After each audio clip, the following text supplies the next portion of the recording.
Hold on, guys. Hello. Today I want to take a rest. I want to just wave, just wave a bit, because I slept for few hours, actually 7 I think, but I also drank some beer before sleeping, so I basically destroyed my sleep boost, and I don't want to play Tartarus without another sleep boost. I want to rest because I'm a bit depressed and all that. Alright, we'll be listening to some great stuff today. Welcome I'm tired of fucking philosophy. I need some neuroscience finally. to the Huberman Lab podcast, where we discuss science and science-based tools for everyday life. I'm Andrew Huberman, and I'm a professor of neurobiology and ophthalmology at Stanford School of Medicine. My guest today is Dr. Nirav Shah. Dr. Nirav Shah is a professor of psychiatry and behavioral sciences and neurobiology at Stanford University School of Medicine. Dr. Shah is both an MD and a PhD, and his laboratory focuses on understanding the neural and hormonal mechanisms underlying sex differences in the brain.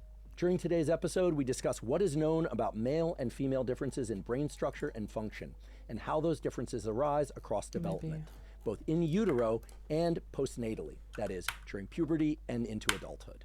A lot of our discussion centers around testosterone and estrogen and how both of those hormones play a profound impact on the development of both the male and female brain, but leads to different outcomes in male versus female brains. We also discuss the neural circuits that control sex behavior and aggressive behavior in both males and females, and how those are activated by different hormones. As you all know, there is immense interest and a lot of controversy around sex differences and how that relates to gender. Today's discussion centers around the biology of sex differences in the brain and body, and it will provide a very useful template for everybody in thinking about male versus female differences in behavior, in emotions, and how that intersects with gender and culture. As you'll soon see, Dr. Shah is a true expert in understanding sex differences in the brain and body and how those arise. He's also unafraid of addressing what is known and unknown about those differences and their origins.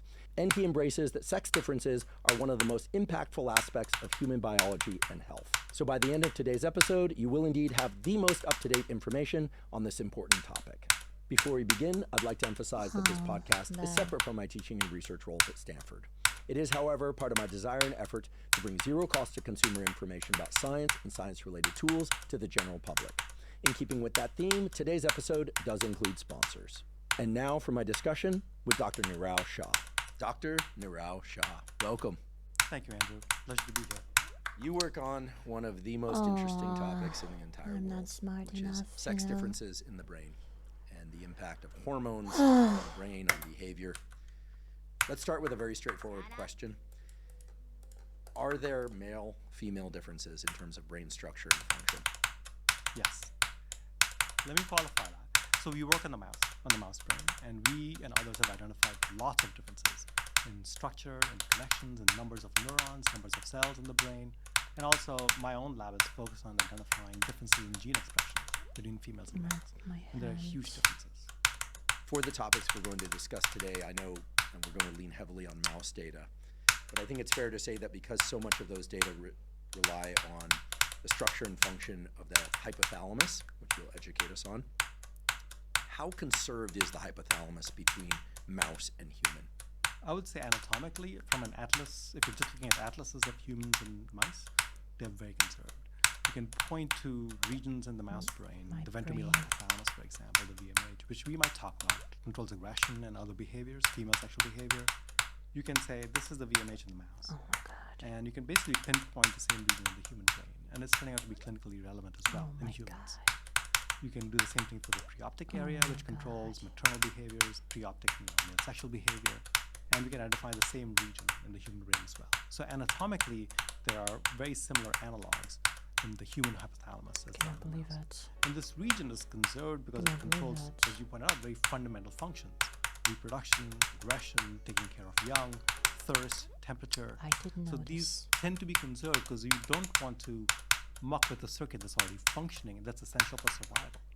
So you can find analogs of these structures all the way from birds across vertebrates from birds, lizards, rodents, non-human Slow primates, and humans. processing speed. I think many people lean toward the idea that humans are so different than mice, and they like that idea because it somehow, I don't believe this, but I think it somehow gives them the impression that they have more degrees of freedom over their feelings and behavior than perhaps they would if we were a slave to our hypothalamus or something of that sort. But studies on the human, as you and I know, where different hypothalamic circuitries have been stimulated, reveal that you can elicit rage, you can elicit sexual desire, behavior, and on in a human just as you can in a mouse. I mean, I think we are different in the sense that we have a huge cortical sort of neural volume. We have a huge cortex, and that, gives us many more degrees of freedom in deciding when and what to do and where to do it. So there is flexibility granted by that enormous expansion of the cortex. But the basal structure for those behaviors, the hypothalamus and the amygdala, are very conserved. So the behaviors exist, of course, is encoded in the brain, but we can control them or inhibit them, if you will, at inappropriate moments. So we've all heard of nature versus nurture, and I think that's a very kind of relevant theme as we wade into this topic of sex differences in the brain and sex hormones and behavior. Could you explain for us how it is that hormones act on genetics in order to set up a bias for behavior? And for those that are familiar with the idea that nature and nurture are both involved, which should be everybody, what I'm getting at here is this notion of organizing effects of hormones versus activating effects. You'll educate us on all those. So we work on hormones like testosterone, estrogen, progesterone, which are steroid hormones. And as you pointed out, Andrew, they act at least two different stages of life. And early on in development, at embryonic stages in some species, like in humans, in utero, when the woman's pregnant, or in mice just at birth, perinatally, just after birth, these hormones generate what is thought to be an irreversible differentiation of the brain along a female or a male pathway. So they sort of set the circuits, if you will, so that these behaviors can then be displayed in adult life after puberty when the hormones kick back in again. So after this early critical period, and I know you've talked about critical periods before in your podcast, there's a critical window that is species specific when hormones sort of organize the brain, sort of irreversibly set down circuits. And then, the gonads, testes, and ovaries go quiescent until puberty hits. And then at puberty, the hormones come back on again, and then they activate, if you will, these circuits so that adult behavior can be displayed.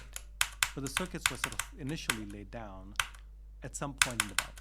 Correct me if I'm wrong, but my understanding is that the presence of a Y chromosome is really the key differentiating factor for setting up circuitries to be more male-like or female-like in the brain, so these organizing effects.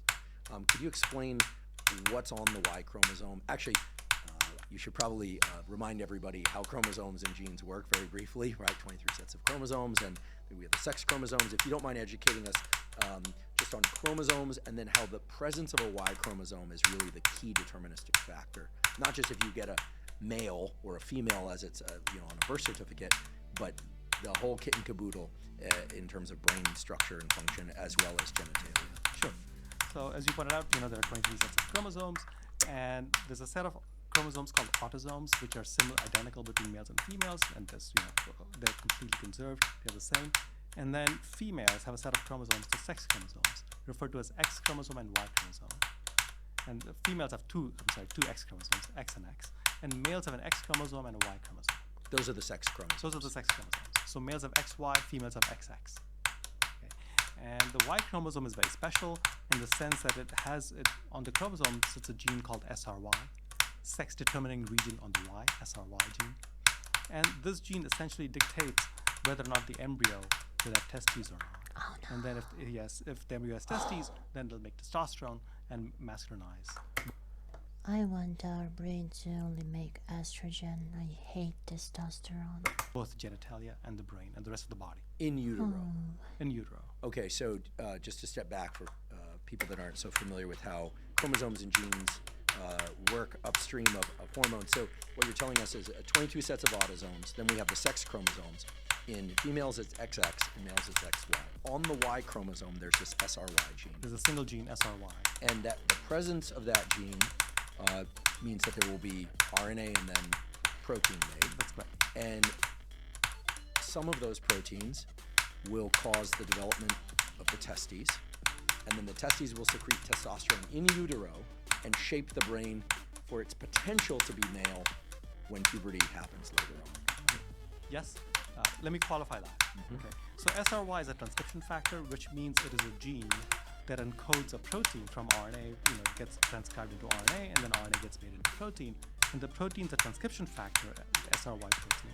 And what that means is it sort of can regulate expression of other genes.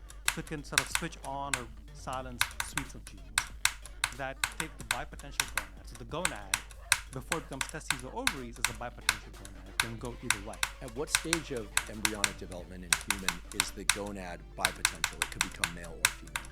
It's thought that it's late first or early second trimester. So as late as the second trimester, the gonads are equal potential. They could become male or female. Terrible. And which direction they go depends entirely on the presence of this SRY transcription factor. That's right. And the same is true in the mouse as well. So in the mouse, the gonads are bipotential until day 12 of gestation. Mouse gestation is about 20 days.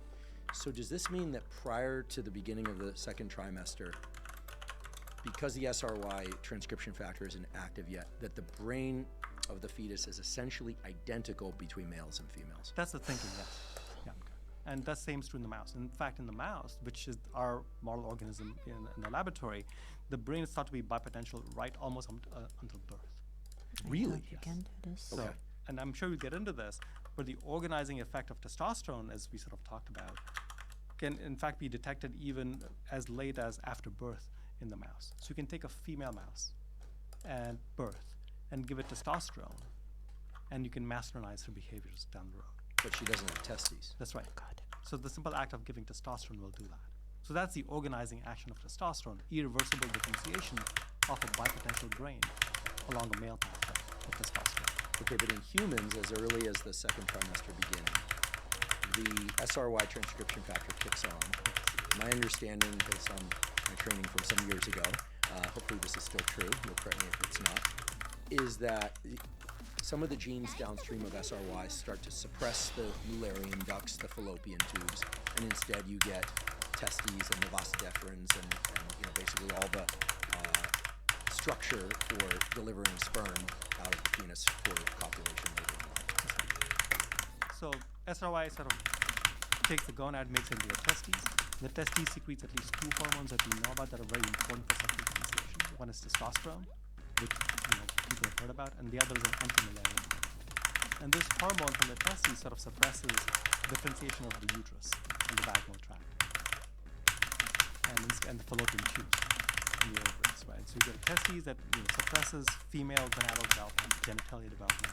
And you have testosterone that takes the bipotential genitalia and then masculinizes them, and you get a penis and a scrotal sac. What about the role of dihydrotestosterone? My understanding is that the development of the male brain and the development of male genitalia was strongly dictated also by dihydrotestosterone. So the action of dihydrotestosterone, which is a derivative of testosterone from a single enzyme, 5-alpha reductase, converts testosterone and makes it into dihydrotestosterone or DHT. The action of DHT is best understood in the external genitalia. So DHT acts on the same receptor as testosterone does, the androgen receptor, except it binds at much higher affinity, so it's a much more potent activator of the receptor. And this activation of the receptor in the external genitalia tissue really is what gives you masculinization of the penis and the scrotal sac. So what I'm taking from this is that the hormones themselves shape circuitries in the brain. We'll talk about how that happens. They shape the external genitalia. But unless you have the SRY transcription factor, you won't get the suppression of the ovaries and the Mullerian ducts and all of that stuff. So it's not as if the presence of androgens, testosterone and DHT, to a female XX chromosomal fetus will make that female fetus male. It's really the presence of that SRY gene. You need suppression of femaleness, plus you need amplification of maleness, so to speak. That's exactly right. Okay, so the reason I'm asking all of this, and the reason we're painting this tapestry of hormones and genes, etc., is because, as you know, these days it's very controversial out there as to when sex versus gender is established. And some of that, I think, is born of political leanings, but it's also born of this understanding that there is perhaps a continuum between masculinity and femininity. That you can find males that are kind of in the extreme stereotype of maleness. You can find females that are at the extreme stereotype of femaleness in terms of behavior and external morphology, right? Presence of breasts, etc. And that there seems to be a continuum of phenotypes. But when it comes down to the genetic biology, it really is about the presence of this SRY gene. That seems to be the deterministic factor. So you can even have SRY sort of hop chromosomes from a Y chromosome onto an autosome. That's happened? That's happened. In humans? In humans. Why? You can even have SRY sort of hop chromosomes from a Y chromosome onto an autosome. That's happened? That's happened. Elaborate, please. And in mice. And if that happens, you can have a full complement of XX chromosomes, can be female, but SRY is sitting on an autosome, and then that animal becomes a male. So you can have XX males as well.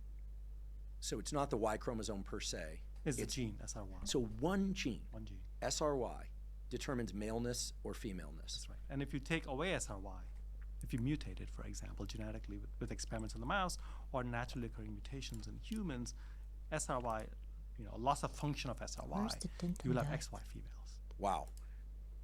It's really all about SRY. Yeah. Like the entire political debate, not sociological debate, but the entire political debate as to whether or not someone is male or female, if you wanted to boil it down to a biological factor, it's one factor, it's SRY. Yes, Presence to make of a female SRY. or a male, yes. A chromosomal genetic female or male would be SRY. I'd like to take a quick break and acknowledge our sponsor, Maui Nui Venison. Maui Nui Venison is the most nutrient-dense and delicious red meat available. It's also ethically sourced. Maui Nui hunts and harvests wild access deer on the island of Maui. This solves the problem of managing an invasive species while also creating an extraordinary source of protein. As I've discussed on this podcast before, most people should aim for getting 1 gram of quality protein per pound of body weight each day. This allows for optimal muscle protein synthesis. A couple examples that I learned about years ago, tell me if these are still considered true, is that for instance, there are XY people, so they have the SRY gene, they make testosterone and dihydrotestosterone, but they have a mutant copy of the androgen receptor. That's right. Those people do not have ovaries, so they're infertile as a female. They also, however, don't have testes, or the testes don't descend. They make testosterone, but the body can't respond to the testosterone. So they look female, My brain. maybe a little bit smaller breast development, etc. But they look female, but they are infertile as women. And if you were to rely on the presence of SRY gene as a definition of maleness, or being male, they qualify. If you rely on the presence of testosterone, they qualify. But there's been no action of testosterone. And so they go through life, at least until puberty, thinking that they're female. Is that right? That's correct. Their parents think they're females, they think they're females, their peers think they're females, they look completely feminized. How common is that? It's not that common. I think I'm gonna get the numbers exactly, I'm not gonna get the exact numbers right, but I think it's 1 in 10,000 maybe, or 1 in 20,000. I mean, these numbers are changing all the time as diagnostic tests get better, but it's not that common. But that's still a significant number of human beings you're talking about. And then my understanding is there's also a mutation where people lack the enzyme that converts testosterone to dihydrotestosterone. So they're born appearing female. They have SRY, that gene, this deterministic gene. They make testosterone. It doesn't convert to dihydrotestosterone. Then puberty rolls around, and they go from having what the parents and they thought was a vagina and a clitoris, and they sprout a penis. How common is that? It's not that common. I think it's more common in places where there's consanguineous marriages. So, in some villages in some countries, It's fairly common, and they even have sort of local dialect names for this condition. I forget what it's called in those languages. But there's definitely, so it's called a penis at 12 syndrome in sort of medical textbooks. Because as you said, they sprout a penis at 12 because the early penile development and the scrotal sac development depends on DHT, which is a much more potent activator of the androgen receptor. So if you can't have DHT, then testosterone alone cannot masculinize the external genitalia. It's feminized early on, but after puberty, when the testosterone levels go up again, that level of testosterone is sufficient to differentiate the external genitalia into a penis. So in the strictest sense, the presence of the SRY gene is deterministic for maleness. Yeah. What? It's not even just the Y chromosome, it's really SRY gene on the Y chromosome. Because as you point out, if the SRY gene is on a different chromosome, because it got translocated there, then you still get a male fetus. Is it also fair to say that the absence of the SRY gene is what determines femaleness? Or are there a separate set of deterministic genes that designate femaleness? Some people might be confused by this question only because what I'm not being clear about is you could imagine that it's the presence, yes, of SRY that creates maleness, and in its absence, you just get a female by default. Or it could be that there's a deterministic female gene that makes the brain and body of females female. Right. So that's not known in mammals, at least. There's no single gene that's been identified in mammals, in mouse or humans, that determines femaleness. So no gene that, if placed onto a Y chromosome, would drive the differentiation of that fetus to female. That's right. Okay. What does that tell us about human evolution?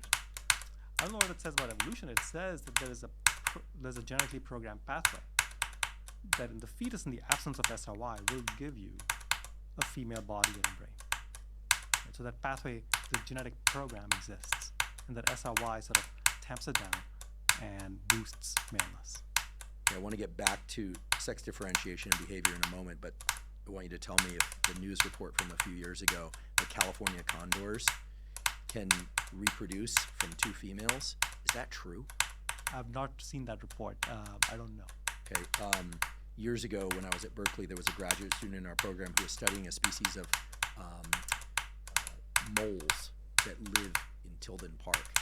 And these moles apparently can transdifferentiate their ovaries into testes depending on the population numbers of males versus females. That's why I asked about evolution. You know, you could imagine that if such a capacity existed, that could be very beneficial for the propagation of a species. Like if you run out of males, a female can turn her ovaries into testes and reproduce with another female. Or if you run out of females, the males could transdifferentiate their testes into ovaries.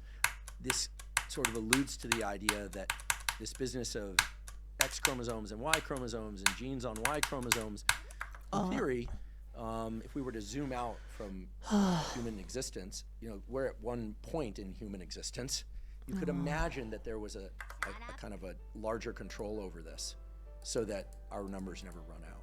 What are your thoughts on that? I'm not talking about where the origin of control would be, but how plastic, how variable is this, or is it like the SRY gene is on the Y chromosome 99.9999% of the time, and therefore like this instances of translocation on the X chromosomes is kind of rare?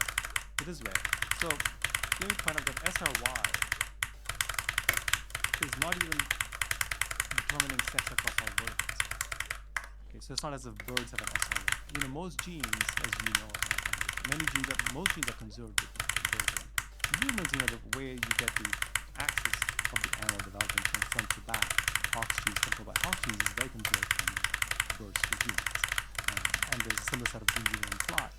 Even the placement of the eyes. That's right. One gene, PAX6, places eyes on the front of the head.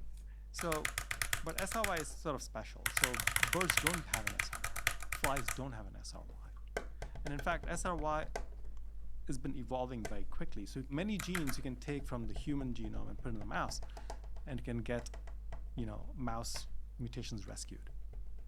But you can't do that with SRY. So it's been mutating so fast because it's sort of important for speciation and protecting the sort of species advantages that led to the development of species. So you can't take SRY and sort of move it between species. Not only that, But as you sort of were alluding to, there are many species in which, invertebrates in which SOI is not even relevant for sex differentiation and determination. What happens is, as you point out, population densities can regulate that, temperature can regulate that, sex differentiation. I think it's true in alligators and crocodiles maybe. And certainly adult fish can differentiate from female to male as well. Wow, I didn't realize it was that common. But it makes sense if, for these ectotherms that regulate their temperature based on the environment. Every species' main goal is to make more of itself and protect its young. And protect the advantages it has as a species in the sort of ecological environment it finds itself in. Right? So you sort of you don't exchange gene pools between species, for example, right? Yeah, there's a whole other discussion. Years ago, I think you and I attended a talk where somebody working on Drosophila, species of flies, said, that Drosophila prefer to mate with Drosophila as opposed to other species. And this gets a little bit kind of gross / edgy when you start thinking about, why is it that species maintain reproduction basically within species? One hopes, as well as sex behavior within species. And as you point out, every species is vying for itself. In fact, we had a plant biologist on here recently. The plants are making things to kill off their predators, limit their fecundity. Let's talk about how hormones downstream of SRY, or the absence of those hormones, shape the brain. Because I think people listening to this certainly know people of both sexes, right? And what? I don't think it's that politically edgy to say that most people probably believe that men and women, boys and girls even, respond very differently to the same stimuli. That's right. And the stereotype here is, she started playing with dolls from the beginning. He picked up a stick and pretended it was a weapon from the moment that he picked up a stick, prior to puberty, prior to the testes secreting testosterone. So what is known about hormone-based differentiation of the brain in terms of maleness and femaleness? And let's just, for the moment, suspend all politics, all stereotypes. Just ask, what does the biology say? So there are a couple of classic experiments in the field done in the 1950s that really speak to this sort of organizational differentiation effect of hormones. And then we've done some additional work in the mouse that also relates to this. And then there are human conditions that can inform this discussion as well. So the first experiment I would like to talk about is by Charles Phoenix in 1959, I think. And he did this experiment in guinea pigs. And guinea pigs become female, masculinized or feminized in utero, prenatally, just like humans do. And if he gave testosterone to the pregnant female, then females that were born to that mother had seen testosterone, their brains had seen testosterone in development in utero, and when they were born and became adults, very high probability of mating like a male. Sexual mating, having sexual behaviors like a male. So thrusting behavior. And they had very little receptivity, sort of female-type receptive behaviors. Which in rodents is typically lordosis, right. The arching of the back. People who have cats know about this, right? Cats in heat will lordose. So that, and even if he gave the females, adult females who had seen testosterone early on, if he gave these adult females boosts with estrogen and progesterone to sort of increase female sexual behavior in those females, they had very little displays of female sexual behavior. They still mounted like males. Okay, so the exposure of females to testosterone in utero sets up a program whereby their sexual behavior appears more male-like. Thrusting behavior and lack of lordosis. So there's the presence of something and the absence of something. What about aggression? Were they more aggressive? That paper didn't look at aggression. We've done that in mouse. And we basically see the same thing. Now in mouse, sexual differentiation, as we talked about earlier, happens right at birth, or just around birth. So we could take day one pups, and if we give them testosterone, these females became territorial like males as adults. Interesting. So territorialism is a male-specific trait. Male mice are territorial. Female mice, at least in the laboratory, don't fight as much, except when they're mothers and nursing a litter. Maternal aggression is very real. Is it testosterone mediated? We don't know. Okay, so exposure to testosterone in utero sets up male-like behaviors in female offspring. I'm aware of at least one condition in humans where this might occur, which is when there's either a tumor or stress-induced stimulation of or overstimulation of the adrenal glands. And of course, the adrenals make adrenaline and cortisol, but also they have a layer of cells that produce androstenedione, which is an androgen. What is the outward appearance of female babies born to women who had an overactive adrenal during pregnancy? Yeah, so I think you're referring to congenital adrenal hyperplasia, which is, a mutation in an enzyme that typically makes cortisol. And this happens in the baby itself. So the babies are mutant for this enzyme. So the baby's adrenals are the ones that are disrupted in this. And because they can't make cortisol, these sort of precursors to cortisol get shunted into making, as you pointed out, androgens. Because this excess precursors just get shunted off into a different pathway. So these babies, these females, are born with sort of masculinized external genitalia. Based not on the presence of testes or testosterone. Or SRY. But presence of testosterone, of androgens, right? Because the adrenals are now pumping out androgens rather than cortisol.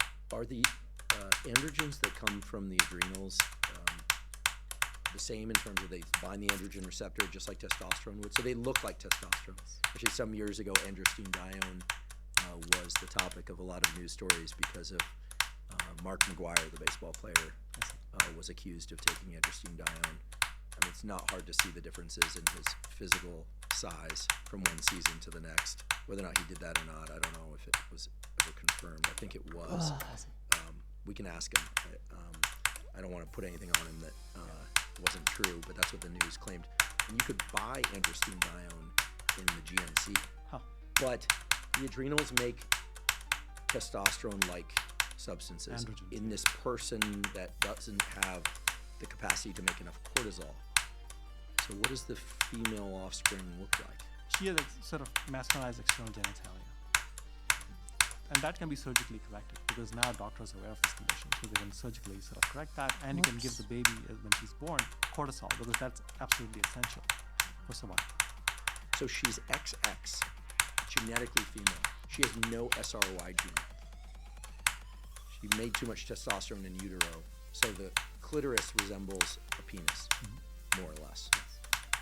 And the reason I say more or less is not to be facetious. It's that there's a continuum there, right? And it depends on exactly when the androgens kicked in from the adrenals.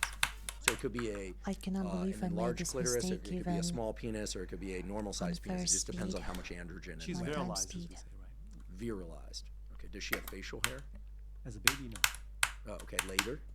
No, I mean, they're surgically corrected for, like, as a point of view. You give cortisol to the female. But she's fertile as a female because she still makes ovaries because she doesn't have the SRY gene, correct? Wow. All right. What about stress-induced androgen release in the pregnant mother? Does that arrive to the fetus? So let's assume there's a female fetus. Everything's progressing normally. She has normal adrenal function. But mom, who also has normal adrenals, no CAH mutation, goes through a period of extreme stress. Is making a lot of cortisol, but also a lot of androstenedione. Or maybe she has a challenge stress that requires she produce more androgens, which happens. Does the baby see those androgens, and does it partially masculinize or virilize, as you said, the fetus? There's no reason why the baby won't see the testosterone or the androgens, because it's a lipid, it should cross over into cells. Whether or not it affects the behavior, I don't know actually the human data on that. Or whether or not it virilizes it, I don't know the data on that. But we know stress during pregnancy is not good.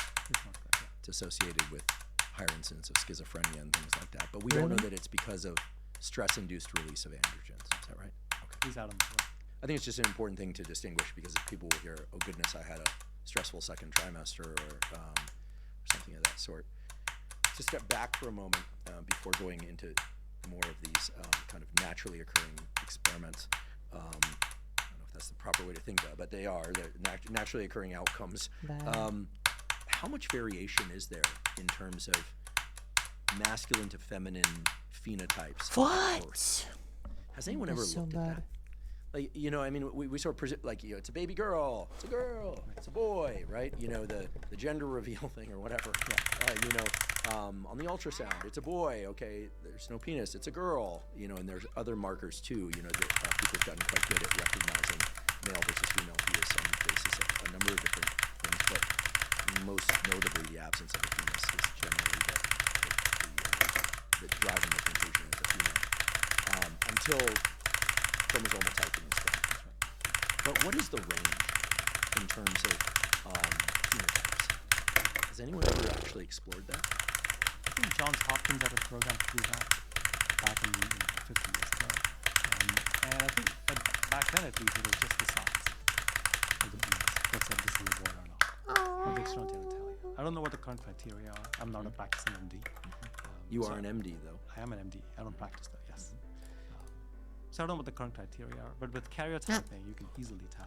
You look whether or not it's XX or XY. That's right. Okay, well, thank you for saying that, because the reason I asked that question is that some years ago there were these reports of people who had grown up being treated as a male, having received testosterone injections or something like that, and then later discovered that they have XX chromosomes. Other people reported having XX chromosomes, never been treated with anything, but they thought they were, you know, appeared male because they had one of these conditions with increased testosterone. And my understanding at the time was that the level of okayness, I don't know what the word is, the level of okayness of the person with how they were raised oriented very strongly with whether or not they were XX or XY, not which hormones they had seen during development. In other words, if somebody had XX chromosomes, no SRY gene, but was exposed to a lot of androgens, maybe from their adrenals or elsewhere, a drug that the mom was treated with during pregnancy, perhaps, that they would hit puberty and they didn't feel, quote unquote, right. And in fact, genetically, they were female. And then the reverse cases were also true. And oftentimes, these people would seek corrective hormone therapy or surgeries. So what I'm talking about here is actually the opposite of what we hear so much controversy about today, where people want to switch. These are people who were forced by their parents and their doctors to be raised a certain way that did not match their chromosomes. And it generally did not feel good to them. What does that tell us about the role of genes in establishing maleness or femaleness of the brain? So we can go back to the condition we talked about earlier, you know, where at puberty you found a penis, because you had a deficiency in alpha reductase, so you're not taking DHT. Slower. Right? So these kids were raised as girls, because there's no the external genitalia look like they're feminized. But as soon as, you know, they hit puberty and they start getting virilized, they get this part of penis, as you put it. Many of them switch over to being boys and becoming men. Happily? It must be such a I guess so. horror. I mean, they switch. Right? It's not forced on them. Okay, so they voluntarily go in the direction of You're their a pretty XY girl and then you chromosomes. see a penis. Because in theory, they could, well, it's tricky because they're now making testosterone. So they're sort of in a, No, they've always been making testosterone. It's just they're not been making DHT. Sorry to interrupt. But no, please, you're being accurate. so testosterone can still act on the brain, remember, during development. So what you're basically saying is that the growth of the penis is largely determined by DHT. Early on, yes. Pre-puberty. And then after puberty, it's controlled by testosterone. Testosterone is sufficient to drive phenol. Got it. Okay. Goodness, what does this tell us? Does this tell us again that XX versus XY is really the driver of one's own sex preference? And I don't mean sexual preference for partner, I mean sex preference, like of their own sexual identity. Yeah. At least that's what these natural variations tell us, right? So these, as you put it, natural experiments tell us. The same is true for complete androgen insensitivity syndrome, in which humans have this mutation in the androgen receptor. So they can't see testosterone. And, you know, as we discussed, they are completely feminized externally. But they have testes because they're XY. Wow. Right? So they have testes, but they're feminized and they think of themselves as females. They were raised as females, they look like females. It's just at puberty, you know, they don't start menstruating. They go to the clinic, they're diagnosed as XY with an SRY, but not responsive to testosterone. So their inability to respond to testosterone is what feminized them. This is a tricky topic because we haven't injected kind of how people are socialized. We haven't No. Talked about, I pink wonder if versus there will be anything about trans people. blue clothing, Great. which is socialization. It's a choice, obviously, but a strong choice that's very, statistically, you just see that almost across the board unless people deliberately go against that. It all seems so clear and straightforward based on the presence or absence of this SRY gene. Until I start looking at the genetics, and which I did in anticipation of this episode, and I discovered that 1 in 12 people, which is a very high number, is heterozygous for congenital adrenal hyperplasia, meaning they have one mutant copy, one healthy copy. They're fertile, probably why it's so prevalent. And yet, those people make less cortisol and more androgen in response to a stressor. So then you say, well, okay, maybe as a fetus, they were making a bit more androgen. So is that going to drive a kind of hyper maleness?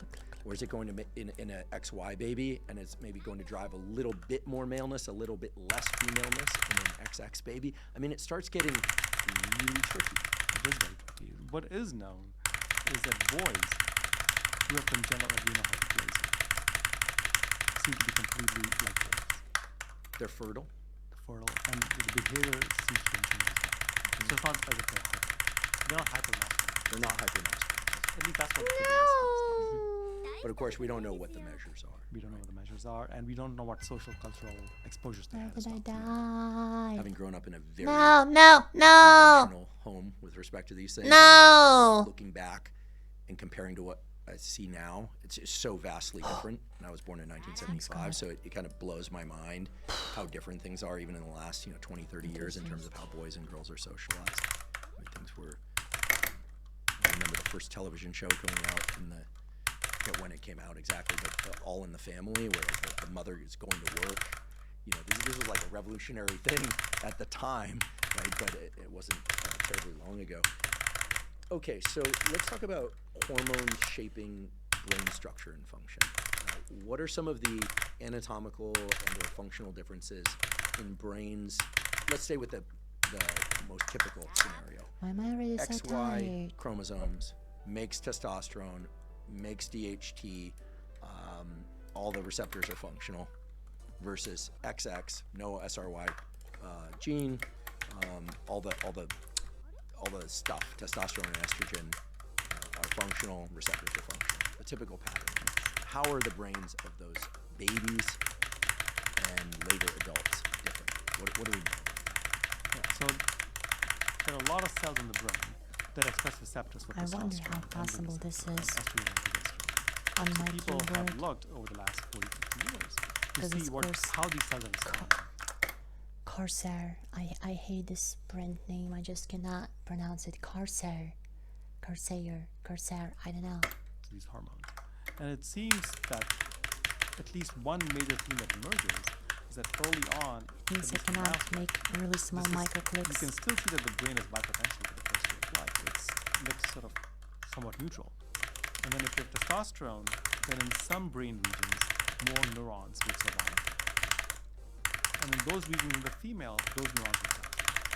So then as adults, you end up with a male brain that has more neurons in one region compared to the female. And conversely, in the female brain, there are structures that, survive. And the males will lose cells. So in those structures in the adult, females will have more neurons than males, or cells than males. So you have cell death that can be sex specific, female specific or male specific. Actually, I should say that. It's not specific. It's more statistical. There is more cell death in one than the other. So you end up with different numbers of neurons in the adult animal. And you're not getting those neurons back. You're not getting those neurons back. So And the same is true for connectivity.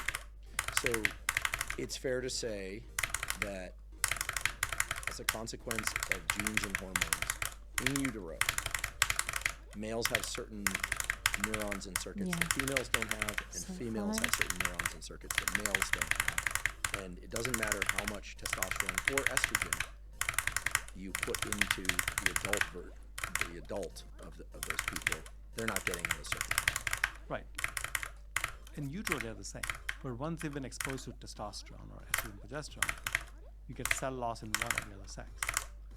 And once you get that cell loss, you're not going to recover that as an adult. Is there any evidence in humans or in mouse that the loss of these cells or the maintenance of these cells, we can look at it through either lens, is along a continuum, or is it pretty strict divide? Like if we were to plot the number of cells in one of these brain areas, would it be a binary distribution where you get a big, big pile of neurons on one side of the graph and many fewer in the female with a big trough between, or are we talking about a single hump? In some regions, it looks pretty binary, and these are regions that control innate behaviors, like mating or aggression, for example. But in others, there's going to be overlap. And the animals we work in the mouse, they're sort of specifically bred to be genetically identical to each other, so we can sort of really parse out what the differences look like. And if you will, there are more extreme examples, these animals. And there, in some regions, we can really see that, there's always about 2 to 3-fold more cells in one sex compared to the other. And that's pretty much true for all animals for that region. But other regions, there might be more overlap. I'd like to take a quick break and acknowledge our sponsor, AG1. AG1 is a vitamin mineral probiotic drink that also includes prebiotics and adaptogens. As somebody who's been involved in research science for almost 3 decades and in health and fitness for equally as long, I'm constantly looking for the best tools to improve my mental health, physical health, and performance. I discovered AG1 back in 2012, long before I ever had a podcast, and I've been taking it every day since. I find it improves all aspects of my health, my energy, my focus, and I simply feel much better when I take it. AG1 uses the highest quality ingredients in the right combinations, and they're constantly improving their formulas without increasing the cost. In fact, AG1 just launched their latest formula upgrade. This next-gen formula is based on exciting new research on the effects of probiotics on the gut microbiome, and it now includes several clinically studied probiotic strains shown to support both digestive health and immune system health, as well as to improve bowel regularity and to reduce bloating. Whenever I'm asked if I could take just one supplement, what that supplement...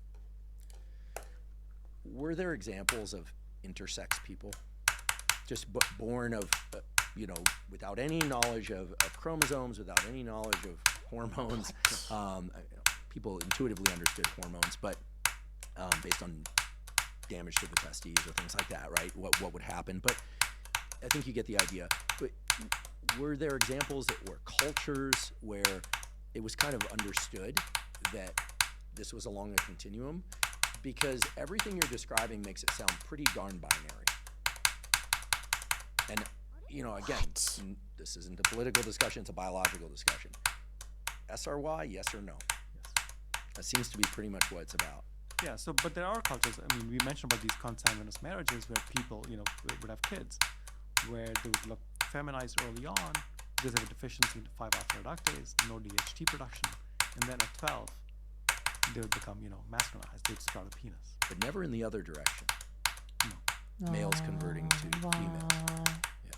Physically, no. Right? So at least in these cultures, it's a known thing that there will be a subset of kids who are born with this, if you will, intersex condition. Right? And there are descriptions of, what people used to call, it's no longer politically correct to call them hermaphrodites, but there are examples of, intersex individuals across history. Hermaphrodite is not a politically correct. That's what I've been told. Intersex is the medically sort of accepted term. Got it. And people have also known that testosterone or hormones, sex hormones, play a huge role in regulating behavior, right? So eunuchs and castrates have been used in palaces and courts, sort of to guard harems, for example. That was the motivation? Yep. Wouldn't you favor a more aggressive, testicularly intact male if the goal is protection? I think the idea was that if you had, a castrate guarding a harem of females, then they can't sort of, have sexual behavior with them. They can't have sex with them. Well, they weren't going to do what the cuttlefish do. Cuttlefish males will pretend they're females, befriend females, and then they'll mate with them. And also in opera singing, right, you would have castrates who would have a higher pitched voice. And they were castrated early in life to maintain the high pitched voice. Anyway, just gonna refrain from any. The poor kids that presumably they didn't get a choice. Presumably, yeah. Yikes. Okay. Fuck. So here's where I'm stuck. All right. I can hear all this biology. And it's very clear that the genes and hormones are affecting peripheral, what we call phenotype. Presence or absence of penis, presence or absence of descended testes, presence or absence of menstruation. But in the brain, it just seems that there are different circuits that kind of pile up more neurons or maintain more neurons in males versus females. In females, what are the circuits that get favored? Are they circuits for lactation, for child rearing? I mean, for sexual behavior, for example. Ovulation. So cells that control ovulation, for example, would be very dimorphic. But not in terms of behavior, right? Like it seems like it's the presence or absence of rough and tumble play, My presence or absence brain of is so dumb. thrusting behavior. I mean, maybe this is for historical reasons or maybe it's for biological reasons, but I guess what I'm getting at here is what are the things that babies that are XX, that are females, how are their brains specialized? I mean, or is it just the absence of copulatory thrusting and aggressive behavior? It seems to me that there would be circuits that were female specific. That's right. So there are circuits that are specific for female sexual behavior. So you can take an adult male, for example, and you can remove testosterone, you can castrate him, and you can give him female hormones, estrogen and progesterone, and ask, this is in mice now, you can ask, will he now be sexually receptive? Will he lower dose? Like a female mouse would. Arched back sexual. Arched back, yeah. that's right. Sexual receptivity posture. And in most cases, he won't. He won't. No, he won't, because the circuit's missing. Right, the neurons just aren't there. That's right. Or at least they're not responsive to the hormones. Right. We don't know if the circuit's there, but it's not responding to hormones, or we don't know if the circuit's not there. We now know that there are connections in the female brain that are simply missing in the male brain. And these connections are from neurons that regulate sexual behavior. So we know that some circuits are missing in the male brain for female sexual behavior. So lordosis behavior in females seems to be a very XX chromosomal driven outcome. But it's not as black and white like that. There are circuits that seem to be conserved in both sexes for the behavior of the opposite sex. And I'll give you two examples of that. If you take an adult female mouse, and this is an experiment done in the 70s by David Edwards and Catherine Burgee. It's a really beautiful experiment. And it came around because he was doing a control experiment. He was simply giving testosterone to adult female mice. And the idea was to sort of see if he got the same results as Charles Phoenix did with guinea pigs. So he gave testosterone to young females at birth, as well as to adult females. And the adult females were controls. The idea was, will these females mount like males if they've seen testosterone early on? The surprising result that he got was that adult females given testosterone mounted like males. So they have the circuit for male sexual behavior, but it's not activated because there's no testosterone. Similarly, if you take, and this is work by Catherine Dulac at Harvard, if you take mice and you sort of remove pheromone sensing from them, pheromones are these chemical cues that animals use to sort of recognize sex and social status of other individuals of their species. If you sort of disable pheromone sensing in mice, females will now show male-type sexual behavior. It's as if that pheromonal input is inhibiting male sexual behavior. But if you take away the pheromone sensing capacity, then the females will start mounting like males. So you have at least two sort of control mechanisms, if you will, to inhibit adult male sexual behavior in adult female mice. One is the absence of testosterone, or very low levels of testosterone, and the other is the sort of pheromonal input, this chemosensory olfactory input that is inhibiting male sexual behavior. You take either one of those, you give testosterone or you take away the inhibition from this pheromones, you get male sexual behavior. So it seems that parts of the circuit for male sexual behavior to display the behavior are there in the adult female brain. So in some cases, the circuit seems to be missing, like the female sexual behavior circuit, because you can give an adult male estrogen and progesterone to mimic estrus or heat, and he doesn't lower dose. You can take an adult female and give her testosterone, and she will have, she will show sexual behavior like a male. And because it's probably in the back of people's minds, and because I'm very familiar with this literature, we should just point out that all data point to the fact that you don't see marked differences in androgens or estrogen if you were to look between women who define themselves as heterosexual versus homosexual, so heterosexual women versus lesbians, or heterosexual men versus homosexual men. If anything, the data point to homosexual men having higher levels of testosterone. It's been difficult to tease apart from some lifestyle and behavioral things, but when teased apart, it's been done. You're not going to find anything that screams hormone levels define sexual orientation. You just don't find that. You don't see that. You see a lot of data that points to changes in utero that may be hormone driven, but nothing as adults. Nothing as adults. And in fact, if you can take what we call wild-type male mice, if you will, right? Meaning they're sort of completely typical normal male mice, and you can measure their testosterone levels, and you get a huge range of circulating testosterone in otherwise normal mice, or 5 to 10-fold difference in testosterone. Or humans. And they still, these mice are still doing it. I won't out this person, but I'm not talking about sexual orientation. The CEO of one of the most successful media companies in the world came up to me at a gathering 2 years ago and said, listen, I have this problem. Usually when a guy says that to me, it's going to be something about testosterone or sexual dysfunction or something. And he said his testosterone is down in the 300s, kind of lower end of reference range. He said, but I feel great. He's saying, my libido is great, my work drive is great, I feel great. And I said, well, your free testosterone is probably normal and high. And he goes, no, that's also low, but I feel great.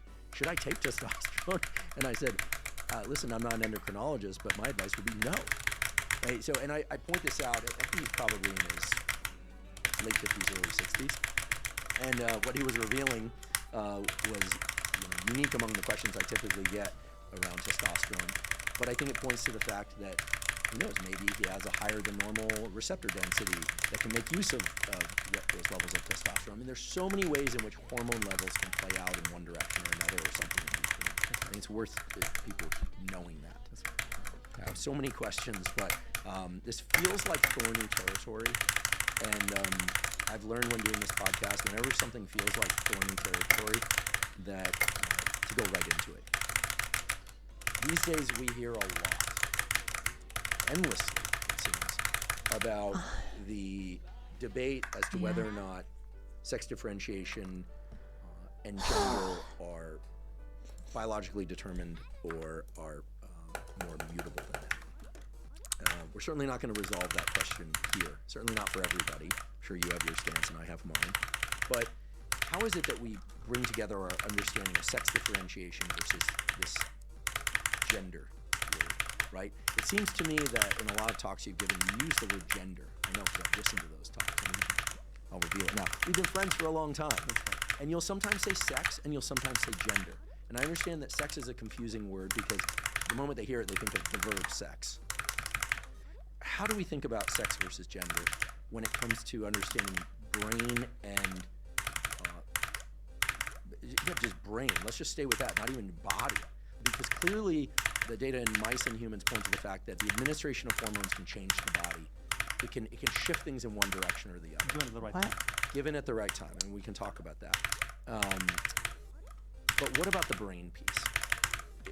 How mutable is this? And what are your thoughts on the controversy? And how should we be thinking about this? Controversy. Forgive me for stumbling, but it's not that I'm trying to avoid upsetting anyone. It's like we don't have a good language to differentiate these things. I think part of the issue, part of the problem for not having a good language and good understanding is we don't have an animal model for it. Gender is such a human-specific construct. As the sort of constellation of behaviors and expectations generated from within and by our society and culture, what gender is. And gender sort of includes not only sort of identification of yourself as a male or a female or something in between, having sort of attraction for one sex or the other, or not having any attraction for anyone, or sort of having this sort of comportment of behaviors, like dressing in a particular way, sort of speaking in a particular way, or meeting societal expectations. All of those sort of comprise gender. And it's hard to do that in the mouse. We don't know enough about mice. We don't even know about mice enough to say they have a gender. We know that they have sexes, females and males, based on SRY, testosterone, estrogen, and progesterone. Okay, so it's hard to have an animal model for something like this, which is so complex and so it seems human specific. you said one thing that, at least my understanding, checks off one box, which is that sexual orientation and how people self-identify in terms of maleness or femaleness is separable. We know that because there are people who are homosexual, and we know that because there are people who switch gender by way of hormones, obviously not from birth, but later in life. And in many cases, they don't change sexual orientation. That's right. Sometimes they do, but my read of the data is that usually they don't. In other words, if somebody preferred females before, they might administer hormones, change their body, but they'll continue to like females, or vice versa, right? That's my understanding of the data. And I went into the data looking prior to this conversation, and there are a lot of data now. The problem is it's difficult to find unbiased data. I'll be very honest, I feel like the data are biased on both sides. People seem to be arguing for something going in.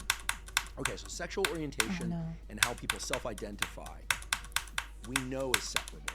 That's not a controversial thing. We just know because that's what happens. I love it. But when it comes to when people are administered hormones, how that changes the brain in human, what do we know? You said it depends on whether or not they're administered hormones early versus later in life. I think the early data, and we talked about congenital adrenal hyperplasia, we talked about but androgen only the sensitivity second part of the song. Those Let's data play really say now. that hormones I'm gonna die at a point in real life. maybe in utero, have a profound effect When I stop playing Gender Dash masculinization of today, feminization external, as well as of the brain. again, Versus later in life. Well, I think the early data, and we talked about congenital adrenal hyperplasia, we talked about androgen insensitivity syndrome. Those data really say that hormones at a point in development, maybe in utero, have a profound effect on masculinization or feminization external, as well as of the brain. Right, these kids that don't make DHT, that are raised as girls but later sprout a penis, are, at least as you described it, for all the world, raised as girls and happy being raised as girls, identify as girls until testosterone kicks in, and then it's interesting, right? Because their body changes, so it's unclear to what extent the bodily changes are driving the psychological changes. But presumably, if the brain is organized male because they're XY and they have the SRY gene And they have testosterone. and they have testosterone, there's a substrate for it. Like it's waiting for that testosterone. There's something for it to act on. And similarly, if you're insensitive to testosterone, if you have androgen insensitivity syndrome, then you've not seen testosterone sort of biologically. It's present in the circulation, but your brain, for example, can't respond to it. I'm my So brain. you're feminized externally, and you're also behaving as a female all the way through adult life. So that's the early action of testosterone, right? So I think what you're referring to is people deciding to sort of take hormones at a later point in life, after birth, much later after birth, to switch genders. Right. And maybe the starting place to really understand this is when people take hormones but don't want to switch genders. So these days it's very common more common now, for men typically, but women also. But let's just say men taking testosterone or augmenting testosterone, or for women to augment estrogen. This is now because of the increasing attention on menopause and perimenopause and the Women's Health Initiative and trials that looked at this. It's very clear that there are some advantages to estrogen therapy in women who identify as women. I'm just making this, trying to simplify this as much as possible. Our colleague, Robert Sapolsky, who knows a lot about testosterone, has written books about it, said when somebody increases their testosterone pharmacologically, it just makes them more the way they are. If they're an aggressive jerk, it makes them more an aggressive jerk. If they're altruistic, it makes them more altruistic. But it's really about hierarchy. It's really about a willingness to lean into effort, to suppress amygdala activation, and to lean into effort within the domains where they feel a lot of agency. It's kind of what he describes as the main effect of testosterone. It's a little unclear what the main effect of estrogen is when given to a woman in adulthood, besides the ones that have been described, like preservation of cognitive function, skin texture, but vaginal lubrication, like a bunch of things that are kind of youthful restoration type phenotypes. I don't think there are a lot of data about the change. No. In the direction of feeling better. I was A lot of doing women so now who are great. seeking Oh. estrogen replacement therapy. With Whatever. menopause, there's a sharp increase in the incidence of Alzheimer's disease in women, right? So as you pointed out, taking estrogen after menopause, if it's medically sort of fine once you consult with your doctor, then that will at least prevent the decline in cognition because you now have estrogen on board. So that's the thinking behind sort of hormone replacement therapies for cognition at least. Coming back to the testosterone thing that you mentioned from Robert Spolsky, we did a similar experiment in the mouse where we just mutated the androgen receptor only in the brain. And this is going to get complicated, I think. No, it's a cool experiment. So penis can respond to testosterone, muscle can respond to testosterone, connective tissue can respond to testosterone, brain can't respond. And you did that from birth in these males? Yes. It's going to get interesting because we're going to have to talk about aromatization now. So these males are still masculinized. They just mate and fight less than normal males would. Okay. So their brains are a little. Again, there's a dearth of language here. But these mice that don't have testosterone acting on their brain are a little less stereotypically male. That's right. That's right. They less fight, likely- but they don't like to fight as much. They mark territory, but not so much. Let's make it even. Interesting. Right. So someone is in the comments already saying beta male. It's kind of YouTube speak. YouTube Bible. Huberman. Right. Because it's male dominated in terms of its audience, is if you look at the comments on YouTube, not just for this podcast but other podcasts, it's a rich data set for how males compete when anonymous and when physical strength is not involved. Very interesting. Lot of hierarchies in comment sections that are removed from the stereotypical kind of notions of how hierarchies were played out. This aggression it's all words right. And memes. Well, you mentioned aromatization, so we should tell people what aromatization is. This always throws people for a loop when you tell men that they're very male-like because of estrogen. Freaks them out. Right. Well, go ahead, freak them out. So this all started with classic work by Frank Naftalen in the 70s when he was sort of working on human embryonic tissue, brain tissue. And he realized that the embryonic human brain contained an enzyme that converted androgen into estrogen. And the enzyme is called aromatase. And this is in fact the primary way that the ovaries make estrogen. They first make testosterone, then gets aromatized by this enzyme aromatase and gets made into estrogen. So it turns out that Naftalin's sort of discovery is exactly right. Even in the mouse brain, in the mouse male brain, we and others have shown that there is aromatase, the enzyme expressed in very specific circuits in the brain.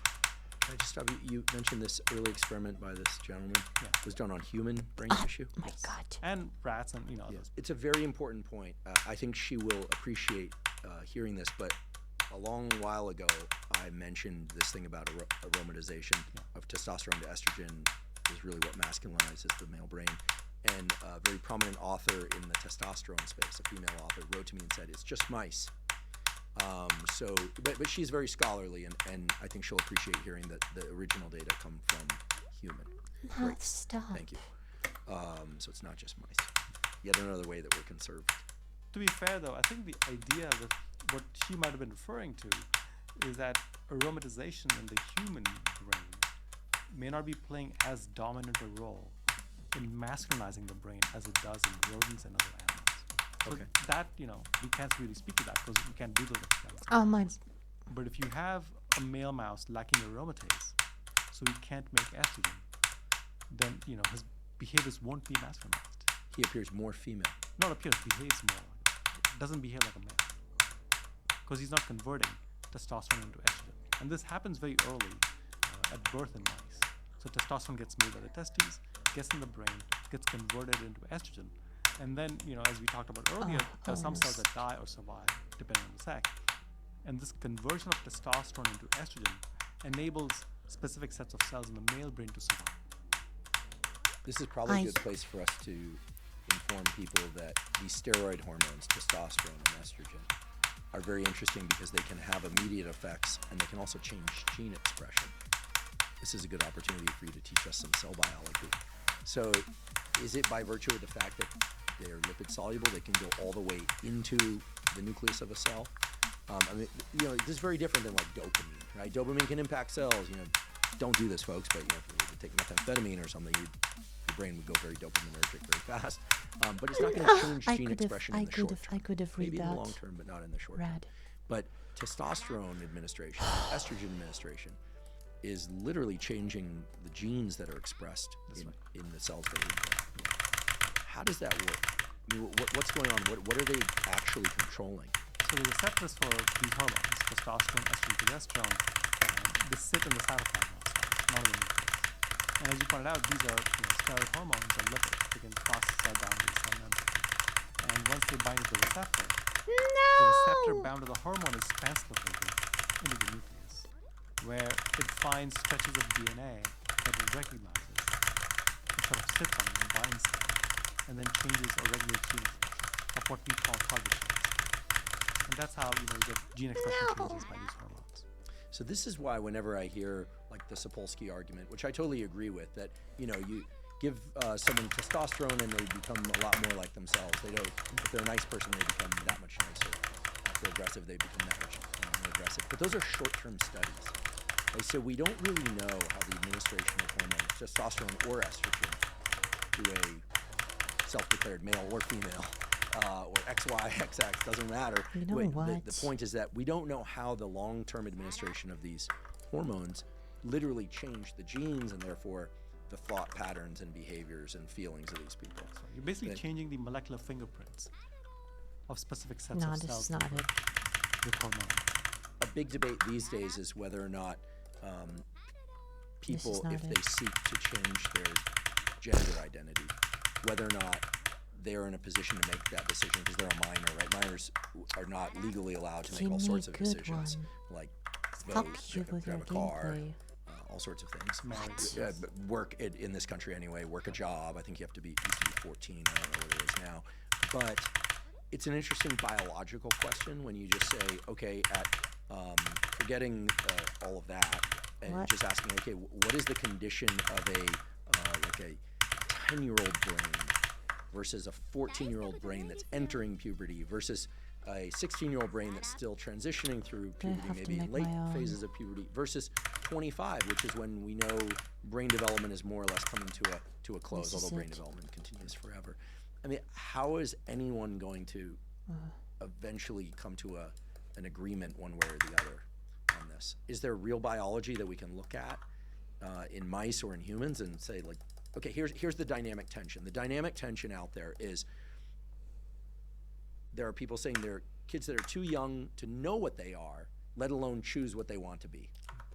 And then on the other side, you've got people battling saying, no, it's essential to get in early because then the trajectory is more malleable, and then you don't want somebody to end up in a place where change isn't possible. And then you have people saying, well, wait, they changed gender and then now they want to reverse later and they're angry that they were allowed to make the decision. So it's a mess. It's a genuine mess in terms of defining what the key parameters are. Do you think it will ever be resolved? Let me step back and say we don't even know much about this in the mouse. Right? So we don't know what happens to the mouse brain at puberty. Really? There are experiments being done, but certainly not the same detail as in the adult mouse brain. So how circuits are made plastic or how they're malleable at puberty is still sort of being worked on in the mouse. So that's the first one. So the second one, the reason I think it's contentious is it's both deeply personal for the kids at the end, but also there's these huge set of societal political forces that come into play. So I think the tension there has to be resolved at puberty, sort of socially rather than just resorting to science. Science will give you data, but you will still have to make a decision as to whether or not you developing that. So I think that's the reason it is so contentious.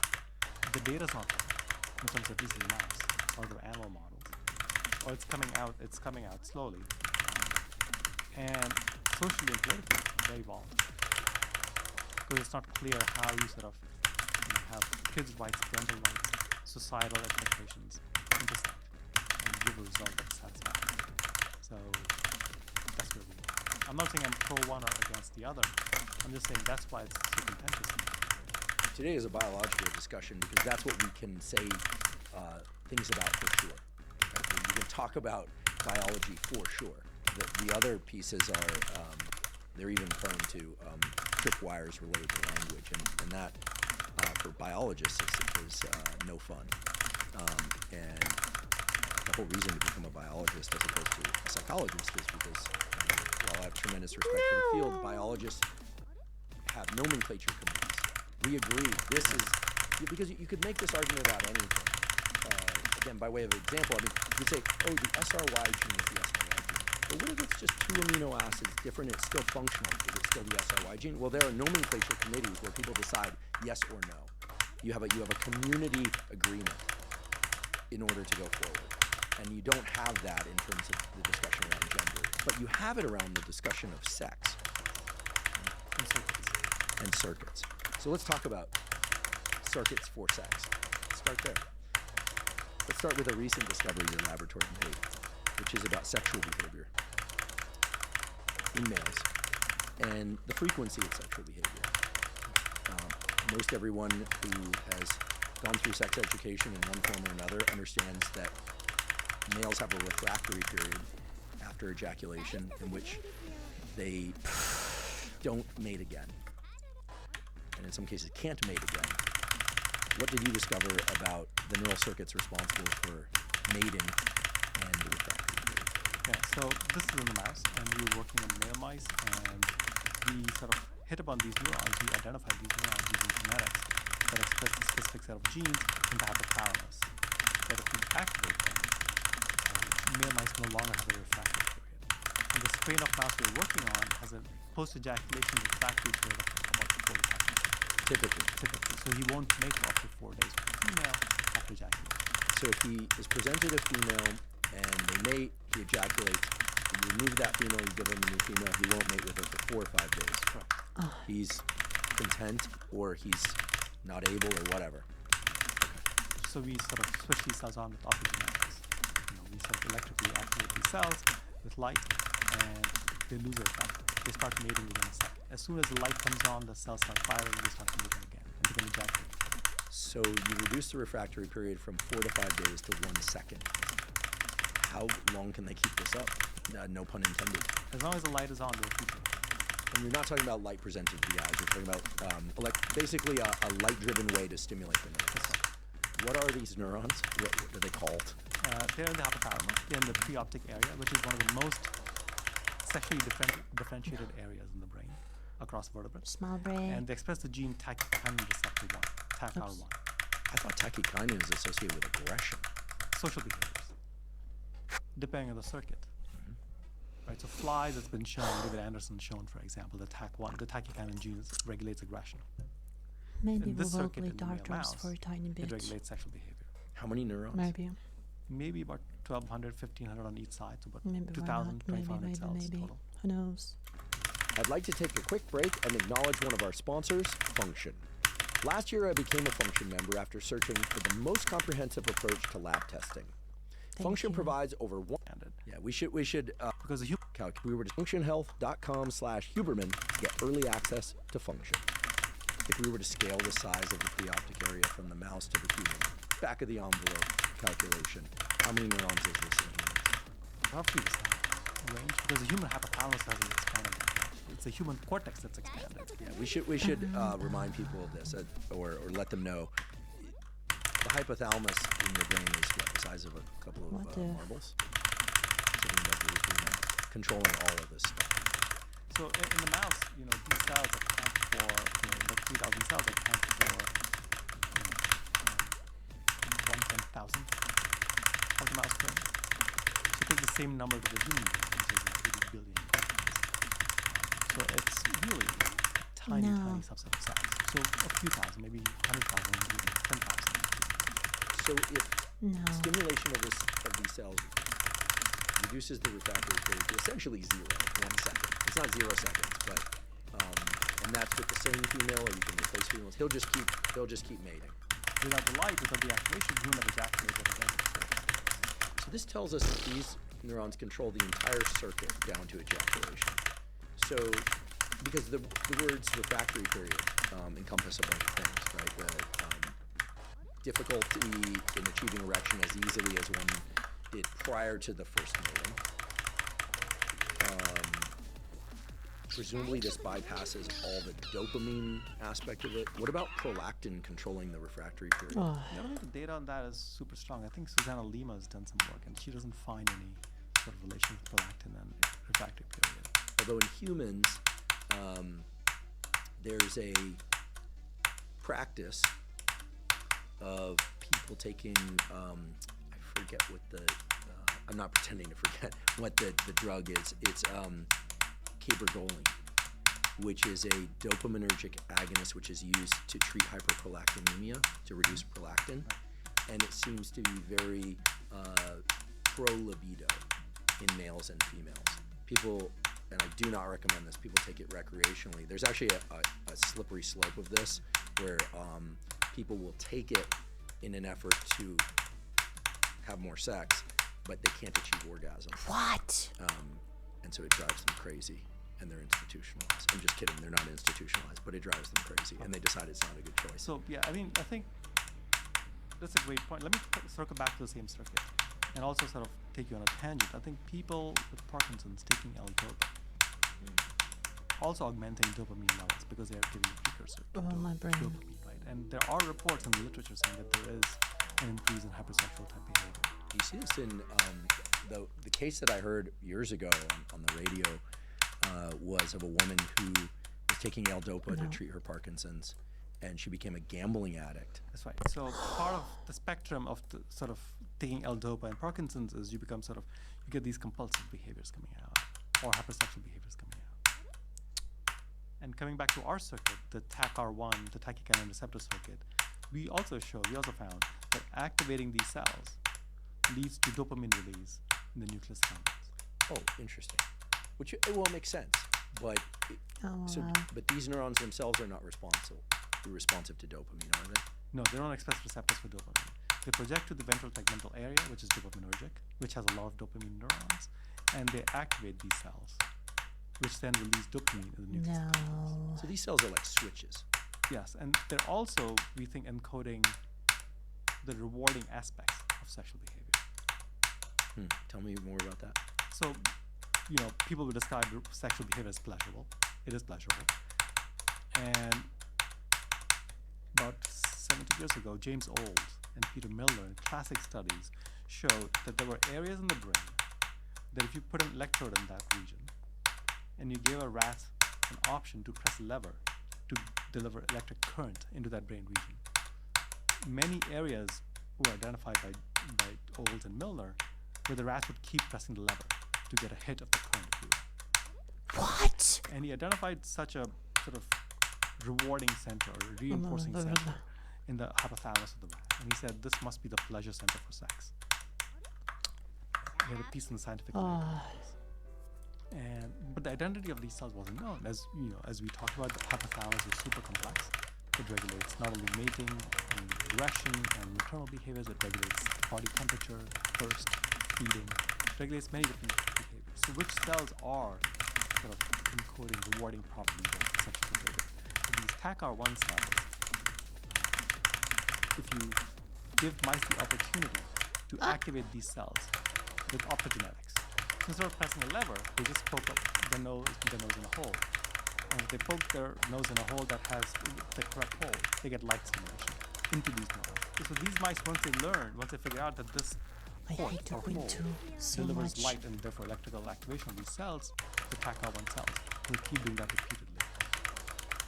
So it says they like that it. They love it. Right. And in fact, they could be sexually naive, they could be virgins, and they still love it. So this rewarding property of these neurons I will kill you, stupid bitch. doesn't depend past sexual experience. These neurons naturally Get out of my encoding some monitor. form of reward or reinforcing behavior. Does it require sexual behavior itself? No, that's what I said. So virgin males will do it too. Oh, you mean You're while they're still smacked, virgins? I thought you meant bitch. having never had sexual experience before. Oh my god.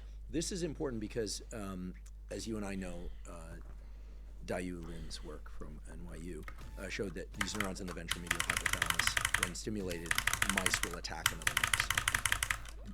They'll even attack a glove. You can put a link to these videos. They're very dramatic to see this. The stimulation of these neurons goes on, and they just will attack the glove, attack the other mouse, stop the stimulation, they stop. Like rage switch. But if there's no rubber mouse to attack, they don't attack anything at all. They just cruise around their cage. These neurons are different. These neurons seem to make what you're calling virgin males. They'll work to stimulate these cells. But are they, I can't get around this, are they masturbating? What are they doing? So the brain's getting activated, so the center for mating signal. But what are they doing with that activation? They're not doing anything else. They're just going into the ports again and again and again. Okay, so in a lot of ways, it's like these ventricular hypothalamus neurons. They need something to mate with. It's not like they start mating with the hole in the wall. It's not like they start mating with inanimate objects. They like the feeling of these neurons being stimulated, but the neurons themselves don't trigger mating. Let me step back. I think we're confusing two things, right? So not confusing, we're conflating two things. One is, do the mice like activation of the neurons? And the answer is yes. They love it because they keep doing it, even if they've never mated before. Okay, so the analogous experiment for the Dayulin stuff would be, will animals work for stimulation of the VMH? And we know the answer is yes. Right. Male animals will work to fight. They like to fight. But if you activate these neurons, just like if you activate the VMH, you get aggression, which love. If you activate these neurons and you give them an object, they will try and mount it, as long as it looks like a mouse. So if you give it a toy mouse, the males will try and mount the toy mouse. But if you give them, say, a marble, A beaker, no. A wooden block, no. But if you take a test tube, yeah, they won't mount it. But if you take a toy mouse tail and glue it to the test tube, so it now has some mouse-like elements, they will try and mount it. very low threshold for activating the behavior. Yeah, I think what it says, just like the aggression sort of experiment says, is that there are these innate circuits, these hardwired circuits, that if you activate them and you have the right stimulus, the animal will attempt to do the behavior that these circuits are wired for. Or even the wrong stimulus, but one that resembles it, just barely. By stimulus, I mean, a tail on a test tube? Come on. By stimulus, I've seen some people with some pretty low standards. Well, for you know, who they'll people mate with. like No, what they'll anime mate with, but girls. that's pretty But low. by right stimulus, I mean by activating the cells of optogenetics. So if you activate these cells and you give them an inanimate object, if it roughly resembles something that they're familiar with, that looks like a mouse in this case, they'll try and mount it. But if you give a mouse with no stimulation of these neurons a test tube with a tail, Nothing happens. They'll sniff it, they'll sort of, maybe play with it, and then they'll walk away. that's a significant result to reduce the refractory period from 4 days or 5 days to 1 second. What is the theory as to why there's a refractory period at all? Is this female driven? Is it based on the female sexual behavior, preferences or non-preferences? Or is it something related to controlling population numbers, like you would end up with, too many pregnancies from one male? What's the idea there? Actually, every species has a different refractory period. And in the mouse, because of genetic inbreeding, there are lots of strains of mice. People have been breeding mice as pets and whatnot. And different strains of mice What? also have different refractory periods. Te trijajzo. So there's definitely a sort of a genetic basis for refractory period that may be species specific and also strain specific in the mouse. Something. As to why you've genetically sort of selected for a specific refractory period in a species, I think is generally unknown. It could depend on the kinds of mating strategies different species use. It's fine. I don't really care.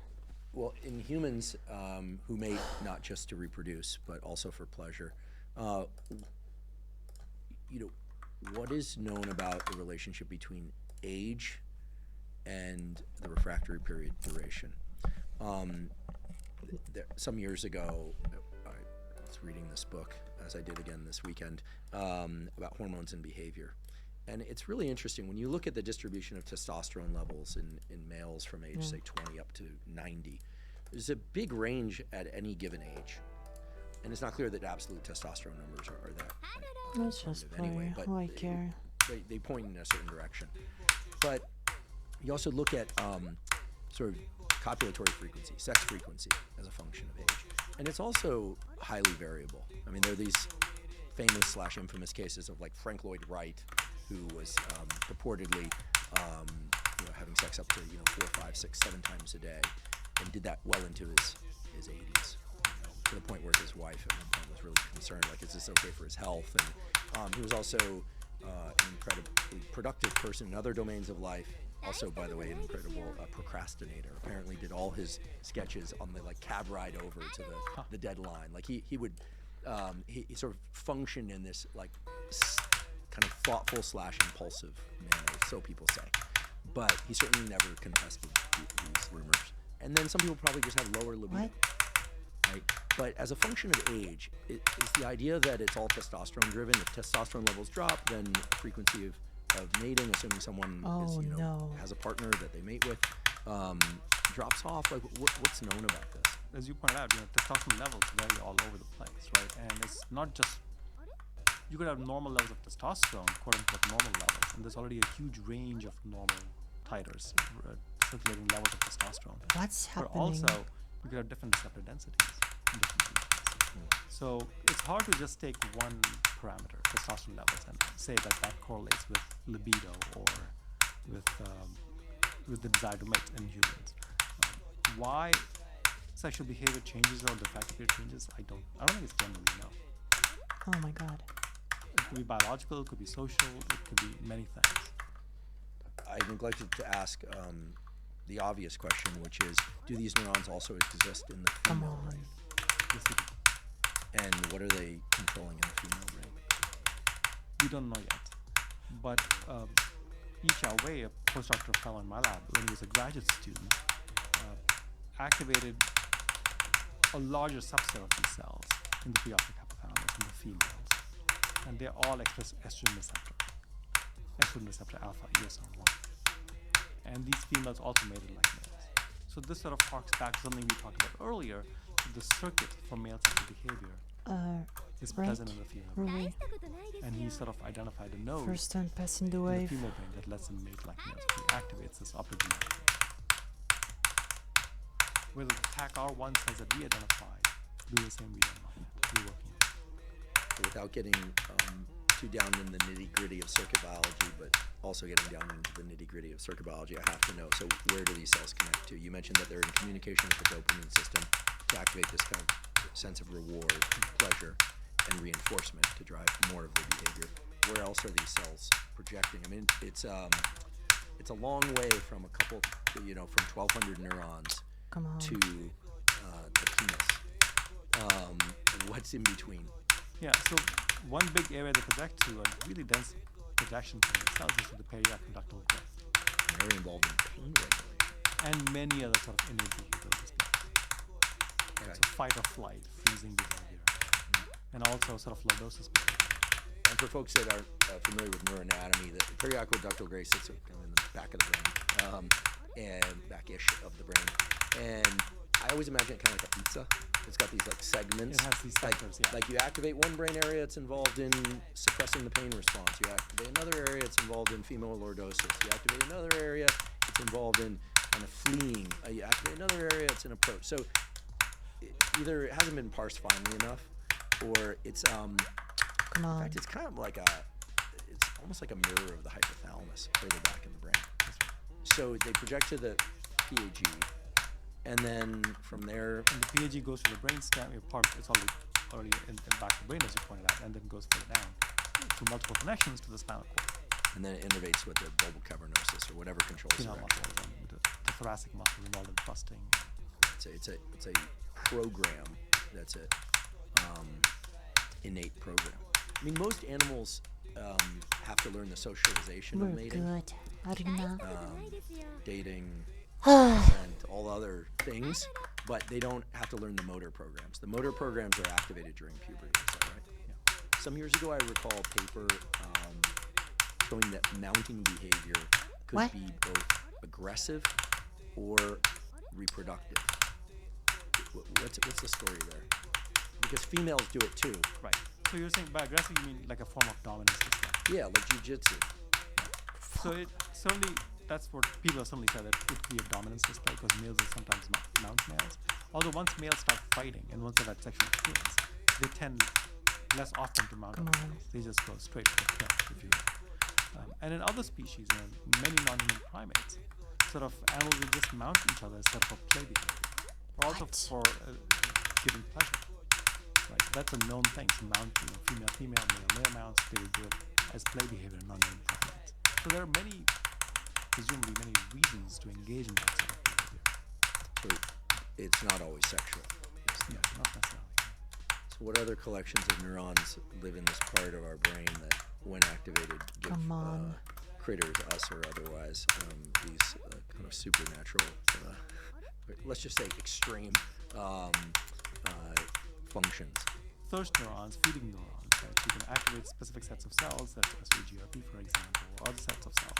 Animals start drinking water or start eating. Thank you. I mean, within the context of mating and sexual behavior, are there, for instance, like neurons that when you stimulate them, mice start building nests? You don't have those sets of neurons yet, but there are so many sets of neurons in the same vicinity that regulate. What? You can die like that? Right, so they start taking care of pups, for example. So you can take virgin mice who don't normally take care of pups. They can activate these circuits and can prevent these mice from hurting the pups.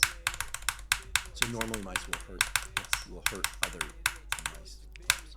Yes, not their own, right? That doesn't say much for mice. Well, a lot of animal species do that. Yeah. Right, they sort of exhibit infanticide behavior. Where there are other species, like wolves, that show fostering behavior. They take care of pups, not their own. So it depends on the species. Yeah, years ago I worked with ferrets, and they're perfectly happy to raise other ferrets. They kind of don't even seem to notice if it's theirs or some other ferrets, pups, kits. Interesting. Do you think when people get dogs, bulldogs in particular, I'm just joking, dogs, Neural has one of the world's cutest French bulldogs, that some of the caretaking of dogs activate some of the same circuitries in the brain that are responsible for rearing our own species? I don't know, to be honest. I'm disappointed to hear you say that. I must say, I'm disappointed. When I got Costello as a puppy, I'll never forget that for the first, 3 weeks that I had him, I had very little appetite. My work drive was certainly still there, but I just felt like 99% of my cognition was on his well-being. And No, that's I have to certainly practice much. and I could have sworn it was a surge in oxytocin or Did you measure prolactin your or something. oxytocin or prolactin? No, I didn't. I would have had I had the means to do it, but there aren't very good tests to do that are sold over the counter. I should have. No, But if I get another puppy, I'll do it. Although now I think I'll go about it a little bit more differently. But it was my first dog, and I was just, it was like all about him. Nothing else really mattered except the basics of maintaining. that's love. that part That's is- how parents describe having a newborn. So that's certainly true. Cooper's our first dog as well. And if he needs something, it basically takes precedence over everything else. Like feed. If he needs food or if he needs to go out for a walk, then I do drop things. Come on. And I just take care of them. Yeah. So that part is certainly true. So if you It inhibits selfishness. or inhibits your doing other things, yes, yeah, makes you more altruistic. This was really just my ploy to bring up oxytocin. Yeah. Okay. We hear that oxytocin is the chemical responsible for bonding between romantic partners, bonding between mother and infant, Really? maybe even bonding between friends, etc. real. What's the real deal on oxytocin? Because I think, like so many things in neuroscience that were first discussed in roughly the 90s, early 2000s, we're getting a lot more data now. So what's the real deal on oxytocin? I'm not trying to burst any oxytocin bubbles, but what's the deal with oxytocin? So the paradigm that people have mostly used to study the role of oxytocin in pair bonding in animal models has been the prairie vole. So these are like mouse-sized rodents with very short tails. I'm gonna die. And unlike mice, or rats for that matter, voles, after having sex with one another, they will pair bond for life. They form these long-term enduring relationships. Completely monogamous. Well, they actually, just like humans, they will have extra pair matings as well. So they will cheat, if you will. At a Coldplay concert. Exactly. Right. But for the most part, they're monogamous, right? So if you give them a potential mate of opposite I'm sex, they will gonna reject it die. aggressively. Right? So So they have this monogamous behaviors, and classic work from many labs had shown that oxytocin was maybe a really huge driver of this sort of monogamous bonding behavior. So over the last I'm 10, gonna it took us die 10, 15 in years to real develop the life. technology to make knockout balls. And we've done that. And this is the work of really heroic postdocs in my laboratory. What? And knocking out the oxytocin receptor in prairie voles, What? we saw that I'm these gonna die voles in real life continued to form pair bonds. right now. They were just as monogamous as their wild type siblings. This is. I don't want to live. So, in fairness to oxytocin and to experimental biology generally, when you see an experiment like that, darn, everything we thought about oxytocin is wrong. Or you say pair bonding is so important that there's redundancy in the system, that other things can compensate. And which one do you think it is? So the most likely other candidate is going to be vasopressin, because the same folks who had I thought I would die to the has fucking been second. for Yellow worm. also suggested vasopressin might play sort of a similar role. For no reason. Vasopressin, like oxytocin, is a neuropeptide hormone. It's about 9 amino acids. It's a short peptide, and it binds a different receptor, vasopressin receptor 1A, that regulates pair bonding behavior. So that's the next experiment for us, is the vasopressin receptor. And vasopressin, that's important for pair bonding behavior. Okay, so we shouldn't give up on oxytocin just yet. Let me also step back. please. Let me push back against Come this on. idea of, I'm going to get some heat for this, for saying that if it's so important you want to sort of have redundancies built in the system. We just talked a while ago about SRY. You just have one copy. You just have one SRY. In fact, it's only on one chromosome. So you only have one copy. If you don't have it, Oh my god. you're not going to become a male. So there's no redundancy for perhaps the most important decision, the embryos on then there's no redundancy within that. So I think it depends on what process you're talking about, if there are going to be redundancies or not. For something extremely critical, if you don't have a redundancy, then I think it could be that other processes also don't have as many redundancies as you thought. Did you think you were going to get some heat because somebody would say, well, that implies the SRY gene is not important and therefore males aren't important? No, I think as you and I both were taught during developmental biology classes that we took as grad students, redundancies and sort of multiple pathways regulating a process is a thing. And it's definitely true for males, as we've learned during development and developmental biology. But also there may be processes where you don't have redundancies that are Come equally on. important. Where if you don't have the gene, you're done. Because evolution What? is agnostic. If you're not successful, it doesn't care, it just moves on. So you won't reproduce. Evolution doesn't care. If you're not fit, you're not fit. The bad ideas died, literally. Or the bad experiments don't. Yeah. Okay, so speaking of hormones and behavior and language, and where language can be a little bit complicated, let's talk about libido. Right? Most people know what that word means. It's a drive to have sex for reproduction or pleasure or both. And you discovered these neurons that effectively eliminate the refractory period. I don't know how an animal could mate any faster than once a second. I guess there's It's not once, it's after 1 second. after 1 second. I guess Exactly. yeah. Okay, so Right. I mean, there needs to be some time in between. 1 second's about as short a refractory period as possible. But we don't really know what's going on in the mind of the mouse. But when a discovery like this is made, and because of the conservation between the mouse hypothalamus and the human hypothalamus, I think many people are probably thinking, oh, is this a druggable target? Is I'm this the gonna sort of die in thing real that, life. could be used to enhance libido and or reduce the refractory period in males? And that opens up a larger discussion, I think, about biology, druggable targets, and sex behavior in humans. So there is an FDA-approved drug Oh my god, my that finger. targets the melanocortin pathway, I believe, that's used to enhance libido in females. That's right. Although I would say if I had, but I've never tried it, but I hear that men take it also, and it has a similar effect, although not as pronounced as in women. Tell us about melanocortin and why a drug that stimulates melanocortin would increase libido.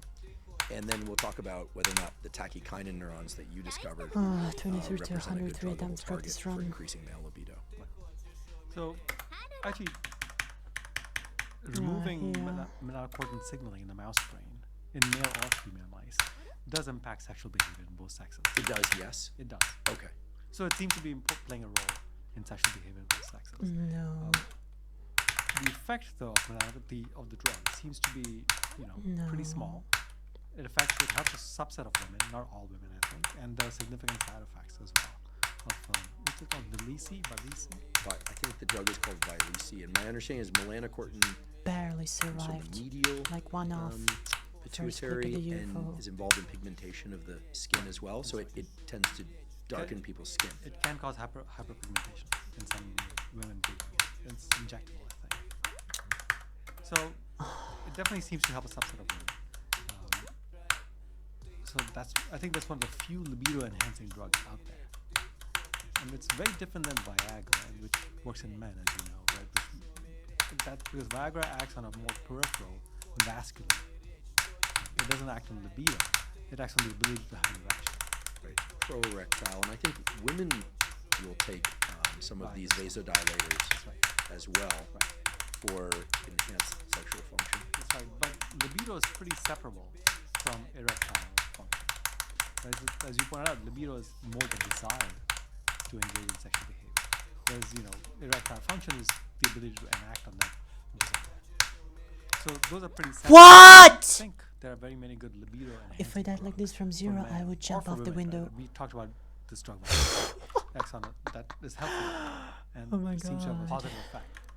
But there's certainly a big dearth out there of drugs that would enhance libido So does or anyone... inhibit libido for that. Right, I think when people think about drugs that inhibit libido, it's naturally occurring experiments like opioid use does that, excessive alcohol intake, anything that diminishes dopaminergic function will do that. So after you made this discovery, did people approach you about developing a drug to enhance libido in men and or women? Yeah, a mutual friend of ours, Mike Eisenberg at Stanford. Oh yeah, he was a guest on this podcast, our head of male sexual health and urology. Exactly. He approached me and he says, can we do something about this target? And I said, there's no agonist.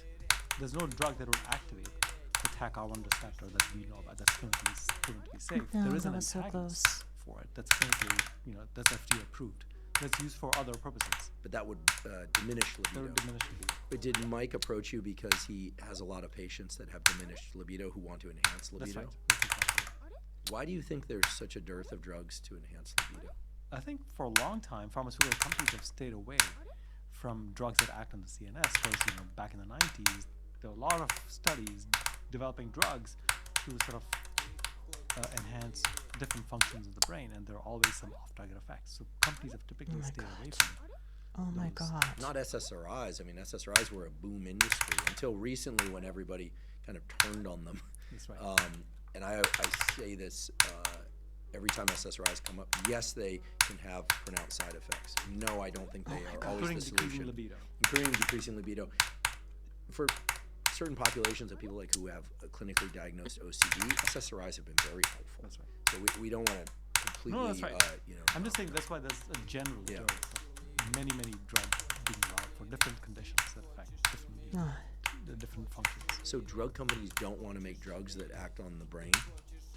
I think now there's a change, right, with GLP-1, with the GLP agonists coming out. People are there's a huge interest suddenly. Which drug?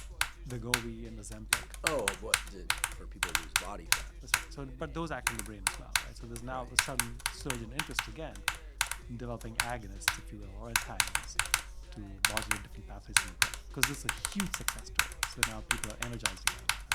Well, and if nothing else, those drugs prove that one of the I'm main going reasons, to. perhaps the main reason why I so don't many even people know are overweight why. or obese is that they eat more than they burn. Oh no. People debated that until very recently. Now hardly anyone debates that. People say, oh, well, you need to think about blood sugar regulation and but when it comes down to it, you need to ingest roughly less than you burn. There's some noise there, but it's clear that set of experiments, the Gila monster that doesn't eat very much, which makes a peptide, which then is turned into a drug, makes people not eat as much, boom, you have $1 trillion industry. What? So here you have a discovery where you discover an animal that when these neurons are stimulated has kind of an insatiable libido. So it seems that the appropriate dose of a drug that targets the tachykinin 1 neurons might make a reasonable druggable target. I think so, yeah. If someone listening to this will take interest. What's involved? What does it take to go from a desire to make a drug like that to a drug that can go into humans? I mean, first you go to preclinical testing, obviously. Right, first you actually make sure that the circuit exists, that those same neurons in the human brain express the same receptors. So that's easy to do nowadays, right? There's some brain banks. You take some brain sections from some deceased people who've said it's okay with them, and you do the mRNA in situ. Yeah, okay. All right, so the neurons are there, and then you do what, dose response curves in mice? No. That's right. And then you do that, and you go into preclinical trials and ask, are there agonists you can develop that are safe and that have the desired effects with minimal off-target effects? I promise you that just by virtue of this discussion, somebody someplace, and I'm not recommending this, is going to develop or acquire a tachykinin peptide and inject that peptide. The reason I say that is that these GLP agonists that many people are now using were used for many years in the fitness industry by people who would read a couple papers based on animal models and be willing to acquire or develop the peptide and inject the peptide. Not something I recommend, but you can be absolutely sure that someone will try this. The reason I say that is that there's a peptide in the hypothalamus called kisspeptin, I think, which regulates puberty. That's right. And 360. there is a subculture of people that take kisspeptin as a peptide as a libido enhancer. That's right. I can't avoid asking, because we're on the topic, do we know what switches on puberty? Kisspeptin is really important, right? So mutations in the receptor for kisspeptin seem to block puberty in humans and in mice as well. So there are people that never undergo puberty? Really? And it's a mutation in kisspeptin Receptor. Do they grow in size despite not being No. like sexually able to I think if you kids? don't What undergo, happens? I think if you don't undergo puberty, then you are not going to make the hormones, the sex hormones that you normally make. So you don't get the boost in testosterone or estrogen or progesterone. So this is where gene therapy is going to be a huge boon to medicine. I'm curious about the regulation of brain function, changes in brain circuitry as female hormones change during, say, the menstrual cycle. What is known about that? How different is the brain at one stage of the cycle versus another? Okay, stepping back, in rodents where a lot of this work has been done, we know that the estrous cycle, it's not, rats or mice don't menstruate, but they still have the ovulatory cycle. They ovulate once every 4 I to thought it 5 was days, that long and their ago. hormones, estrogen and progesterone, do change correspondingly, just like they would in non-human primates or in women. Come So you on. have the same hormonal cycle, and you have the periodic ovulation So it's just compressed into 5 days. into 5 days. Okay. And rats has been known for a while, for about 20, 30 years now, that there are very specific sets of neurons that are responsive to estrogen. They change the number of Really dendritic survived. spines. So these are sort of processes I'm these are beautiful. processes on neurons that receive information from other neurons. As we know, neurons act in circuits, so neurons are listening to neurons upstream of them, and then transmitting information to other neurons downstream. So some of these connections, the presynaptic connections that are receiving information from I'm other going to neurons, kill myself. spines seem to increase or wax and wane across the estrous cycle. And we showed in a different finding more recently that neurons that transmit when they are transmitting information downstream to other neurons, those pathways also change pretty dramatically. We saw about a 3-fold increase or decrease every 5 days in the adult female brain of this circuit. Wow, that's huge. It's huge. And this seemed to be functionally relevant because I when don't the care circuit about was 60 fully on, fifths it from was fully perfects. mature when she was ovulating, if we They can inhibited only this scare pathway, off she kids. stopped moving. And going back to an earlier part of the discussion, the circuit seems to be very dimorphic. This pathway essentially doesn't exist in the male brain, Which makes sense. which makes sense. They don't ovulate. Are there hormonal fluctuations in males across the day or the week? I mean, we assume that testosterone is highest in the morning. That's right. My read of the literature is that there's a subset of men for which testosterone is actually higher in the afternoon, but in most men it's going to be highest in the morning. But we don't think of hormones as fluctuating in men very much. Cortisol, yes, but what testosterone, not so much. Is there any evidence of hormonal fluctuations in males that Come are on. meaningful, or is it just pretty much In the experiment that we've done in mice, it doesn't seem to be the case. So you can just give testosterone to a male mouse. If you've castrated him, you can basically inject it at any given time of day, and it'll have the same effect. But in females, if you give estrogen and progesterone, it has to be at a very specific time point for you to see the effects of that hormone. So during the menstrual cycle, I'm gonna die. Profound changes in neural circuitry in the female brain. So it's very dynamic. Circuits are growing, circuits are disappearing, circuits are growing.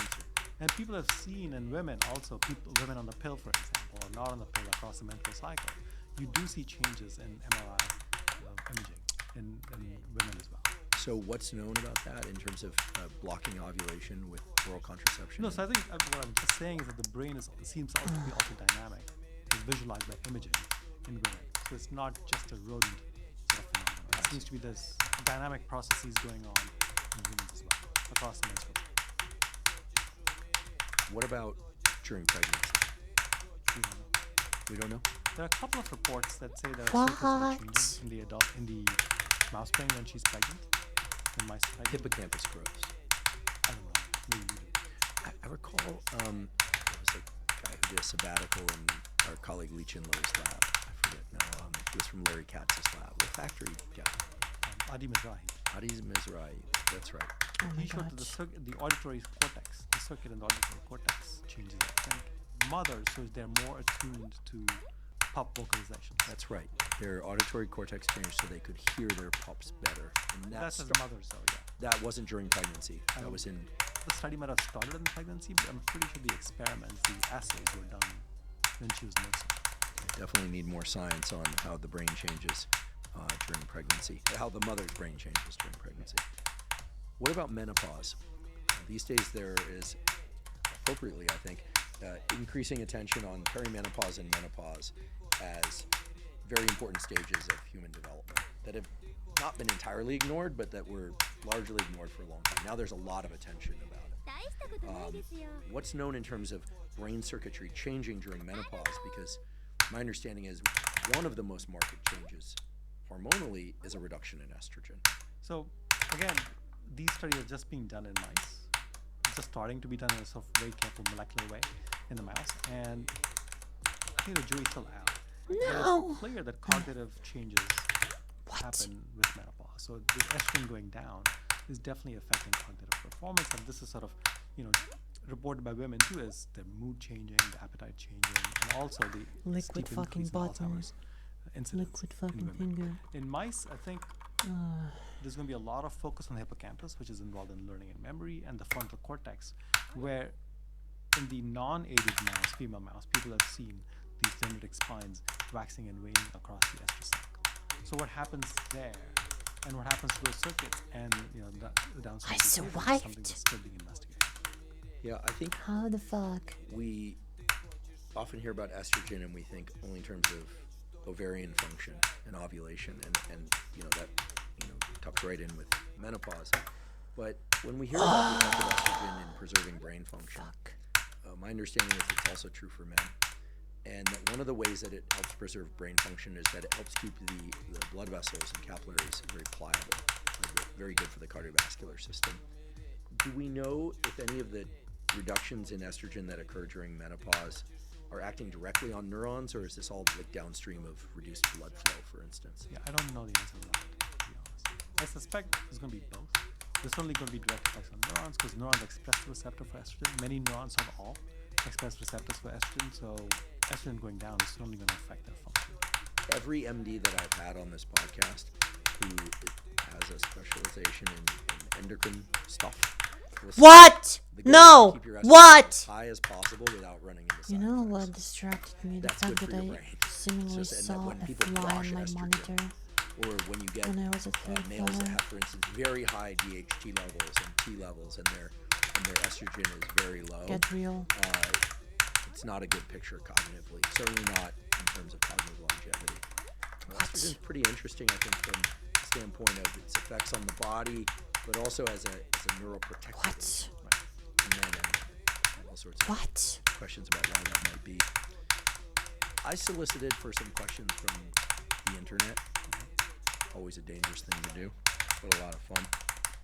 And so I'll ask you some of the more frequent questions. Feel free to pass on any of these if you don't feel like you have an answer or one answer. One was whether or not men's hormones cycle throughout the day, and we talked about an early morning peak in testosterone, which, by the way, is very correlated with the amount of REM sleep that people What get. Seems like that happened? if you don't get enough REM sleep, to might realize. blunt some of that testosterone increase. Okay, here's a speculative question. Come on. If male and female brains are wired so differently, does that mean they experience reality in fundamentally different ways?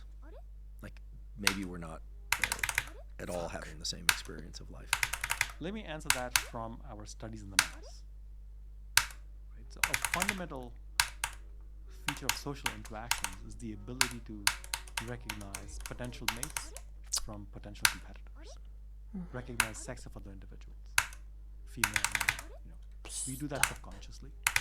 You walk into a bar, you're subconsciously processing female, male, female, male. We all do that automatically. Mice also seem to do that. And we identify the region of the brain, a set of neurons of the brain, that if we record from these cells, you and I, if we're just looking at the activity of these cells, we can say these things about the female or male. So there's sex recognition going on in the male mouse brain. If we record from the same cells in the female brain, those cells seem to be quiescent. So it seems that male mice and female mice are using different circuits for recognizing females and males within their species. So they're wired differently, and they're recognizing females and males using different pathways. So that's, Fuck me. in one sense, having a very different intake of reality. If that makes sense. Yeah, that makes sense. I'm remembering an early discussion that you and I had, meaning many years ago, where, for whatever reason, you said exactly what you said here, minus the difference between males and females, where you said, as you walk down the street, there's a process happening beneath your conscious awareness where you're going male, female, male, female, male, female. You're batching people into these two compartments based on maleness or femaleness. What? And No, my PC, no! Mind is just happening. And you said it's because you need to know whether or not someone's a potential mate or a potential foe or a potential collaborator. You see Based on what you it. just told us, that females aren't necessarily making the same calculation the same way, I have to speculate a bit. One, they have to know male versus female, right? Because males could be a threat. Females could be a threat too, but males are more often a threat to females than other females. Females can be a collaborator, a friend, or a threat. Maybe a physical threat, but could be a sociological threat. I've observed this. Where is my fucking FPS? And so it makes sense that one of the most fundamental calculations we make as we move through life is batching people into these different compartments. How plastic do you think that process is? Like, this sounds like a pretty hardwired I thing. don't understand! People's minds around it. I mean, now it would never air, but in the old Saturday Night Live, they had this character, Pat, right? Which was, you was supposed to be neither male nor female, or you weren't supposed to be clear on what Pat was, and that was the whole basis of the skit. It was the whole basis of the character that was a repeated character on Saturday Night Live. I don't think they're going to reintroduce Pat. But that character was an interesting experiment at the time because it introduced this kind of circuit confusion where people didn't quite know where to place Pat. The whole basis of the script for it was exactly that. So how do you think about these things? I mean, most circuits in the brain are push-pull. They're binary. Mate or fight, right? Eat or don't eat. There isn't a whole lot of middle ground. I think it is more nuanced. It is female-male, but as you pointed out, in humans, you're going to say, okay, potential mate, potential foe, collaborator, friend, unknown person. So there are other Where's my FPS? pathways feeding into your initial binary classification of Did I female and press male. something bad? So No. it's not a simple go, no-go decision. In the mouse world, it's simpler, at least in the assays that we design. So in the instance I was telling you about, if you take the male mouse, the sex recognition happens in the first 10, 15, 5 to 10 seconds. Just like in humans. Just instantly knows. If you can make the distinction, your brain makes it automatically. Right. So first 5 to 10 seconds, right? And that signal of female or male persists for about 90 seconds. And it's much larger if we seeing a female than a male. So if we artificially, optogenetically activate these cells in the male brain, only for 90 seconds, and then give him a male, for the next 15 to 20 minutes, he thinks it's a female and he'll try and mate with him. So that recognitive process has induced a state in the male that says it's a female. Although the sensory input that's coming in, the pheromones that are coming in, the size, the way the animal's walking around, all screams male. He thinks it's a female. He tries to mate with it. But he's different, even though the outside world isn't. Right. And if we inactivate these cells, if we silence these cells, or if we kill the cells, and again, we're talking of, maybe 2,000 cells. What is happening? He cannot recognize females from males. Typically, he prefers the smell of a female.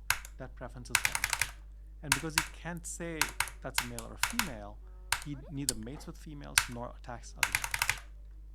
He will interact with them. He'll hang out with them. He'll be pretty chill. He simply won't mate or fight. So that says that I'm there are going some to hardwired hurt myself. in the mouse brain, at least, right? Where you can sort of convert those with experiments into yes, go, no-go signals. But I imagine if you set up more complicated, No! where if the other male's a sibling, then you won't attack the male, but you won't mate with him either, as long as we don't sort of touch the male. No! So understand the basic decisions these cells are making, Fuck. the basic set of information they're processing, and that seems to be go, no-go, mate, don't mate, fight. It seems you want context. I'm really going to make Not survival. to do something terrible in real life. I like watching nature shows for a variety of reasons, but there's an incredible one where these hyenas are attacking a lion and they're trying to rip off its testicles. It's a pretty convenient way to limit lion numbers, as long as they're going to kill this lion and eat it. But even if they don't succeed in that, they try and No! another male lion shows up. And it's really interesting because typically those lions would fight. What? But in this case, the second male lion is willing to risk his fertility and his life in order to protect the other. So there's this higher order calling, right? It's like suddenly he has a mission that overrides his desire to be the dominant lion, and it's just about preserving lions more generally. It's pretty incredible that, as unsophisticated as a lion brain may be, it's able to just completely switch over. And I raise this because what you're describing and what this nature show reveals is that it's almost like hormones It took activate so long to pass the pre-drop. that we're sort of a like a repertoire machine, as opposed to like just having like switches in the brain, which is how we were talking about them earlier. It's tempting to think about them as switches, but the context really matters. You never die like that. That fucking release is so fucking simple, and I release much better than I hold. Defense from predation. So all of those are sort of My release precision is immeasurable. as you point out, this lion, Immeasurably you have good. a different context, then a different set of behavior. Dying there is inexcusable. And the same thing's true for Fuck human you. expression, right? If you take these VMH cells that we've talked about before, if you activate them, the animals will attack other males or females for that matter, or a glove for that matter. But if you change the context that the animal's in, your experimental animal's in, and you activate these cells, he may not attack. Because in this case, the context is overriding activation of these cells and telling him no, it might be too dangerous, do not attack. So if you put him in another resident's cage, in a different animal's cage, so it's no longer his turn, and you activate the cells, he's much less likely to attack. And then there are these experiments, right, that females will kill the offspring of other females. Females will kill the offspring of other females unless certain conditions are met. They've already had a litter of their own. They've happily raised that Or litter. they've been hanging out with the other female animal pups for a while. It's worth mentioning because I'm not trying to equally distribute violence here, but so often we think about What? but maternal aggression is one of the most robust things one will ever observe. Come on. But female-female aggression does exist, and it usually exists in the context of who gets to have and raise successful offspring. That's when you see real nastiness emerge. Oh, shit. Yeah.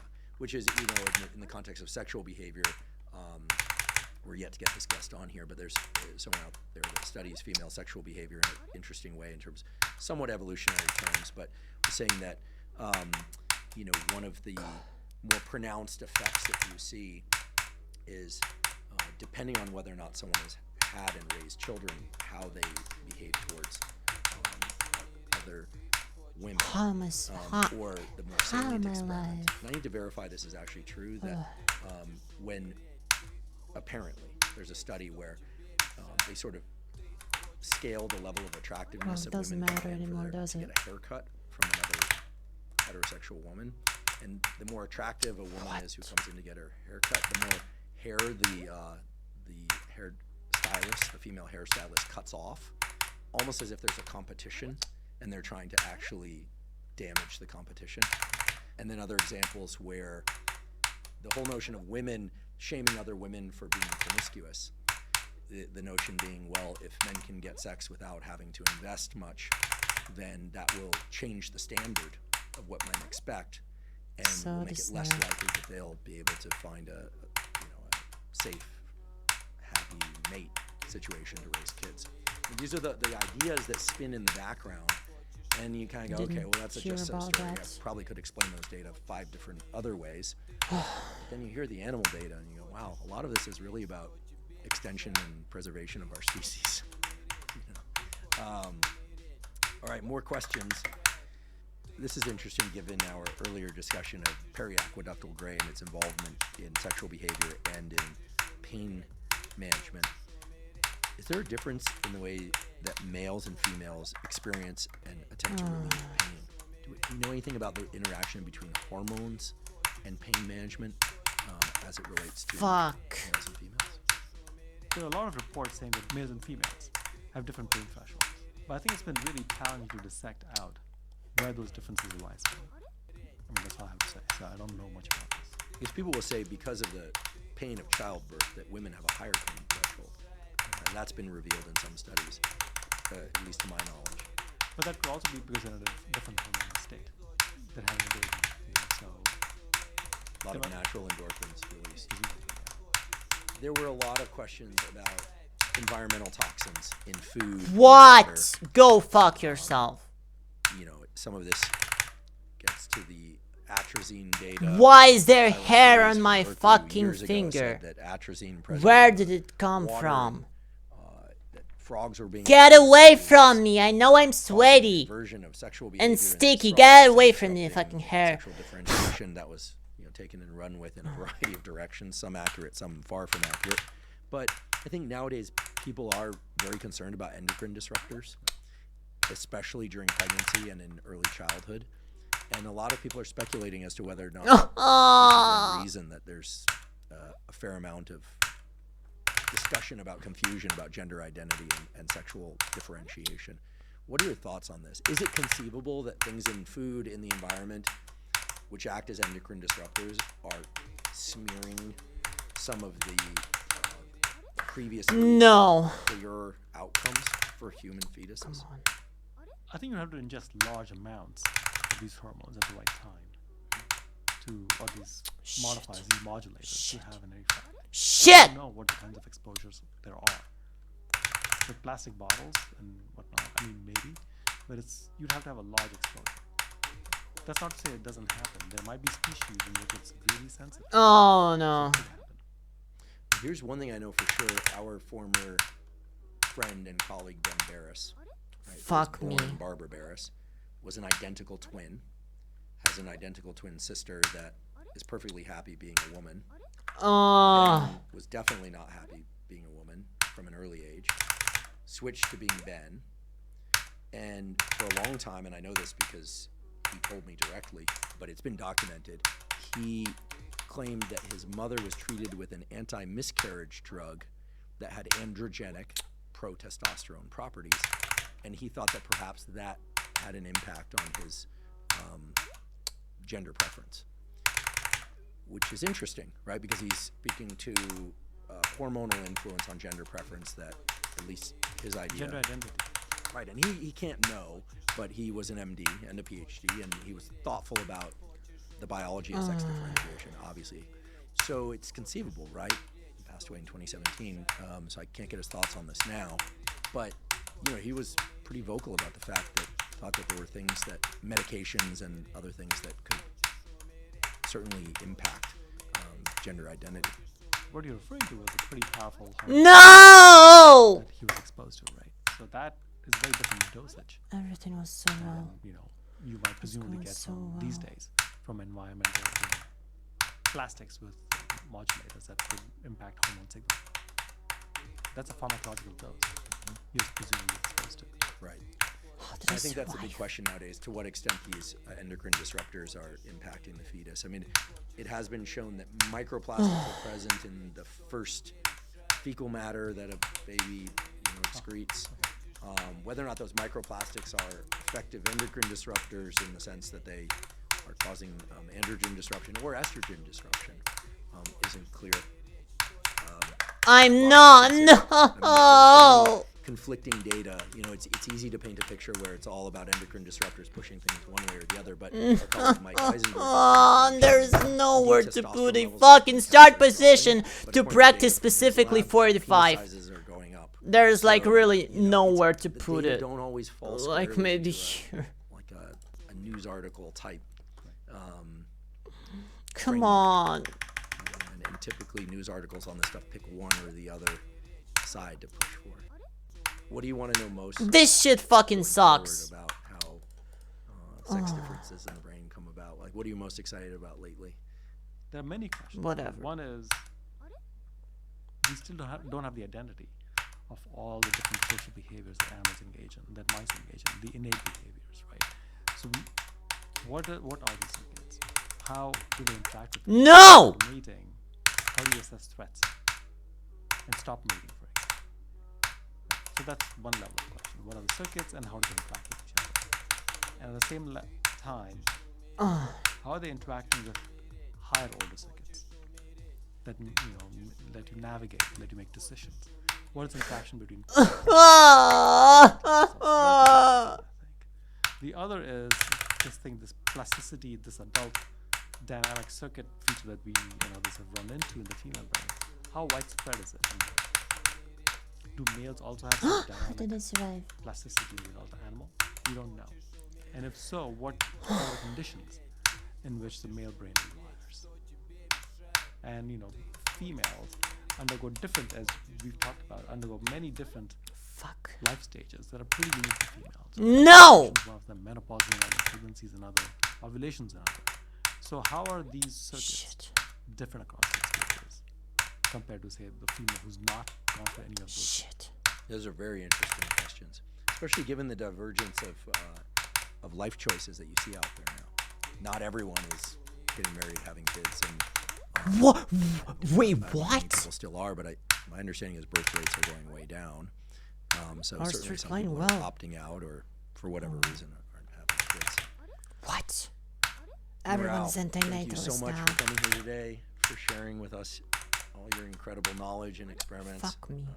For me, it was especially gratifying because I think these topics are Fuck not just me. timely, but they're just fundamental to who we are. I mean, as you pointed out, perhaps one of the most important distinctions that we make in life is determining like who we are. And No!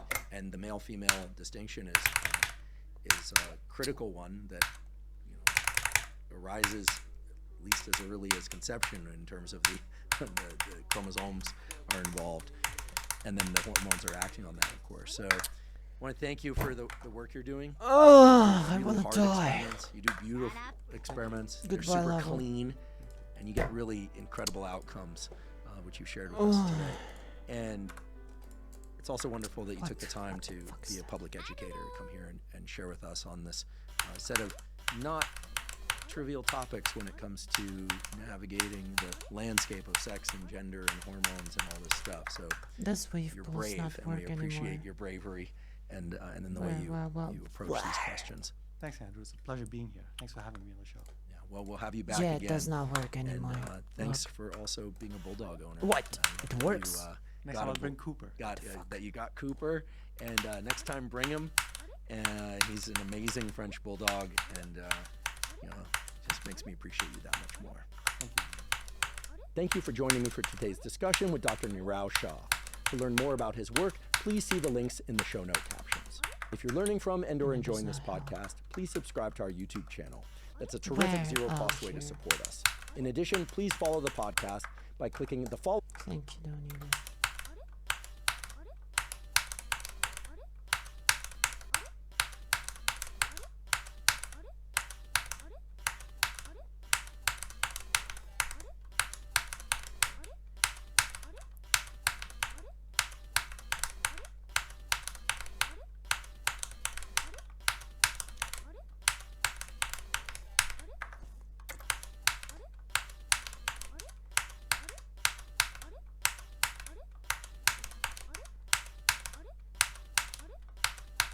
As always, the first double click is so bad! I don't know why. It just does not fucking work. You need rapid trigger for that shit to work. Or take a break every fucking 10 seconds.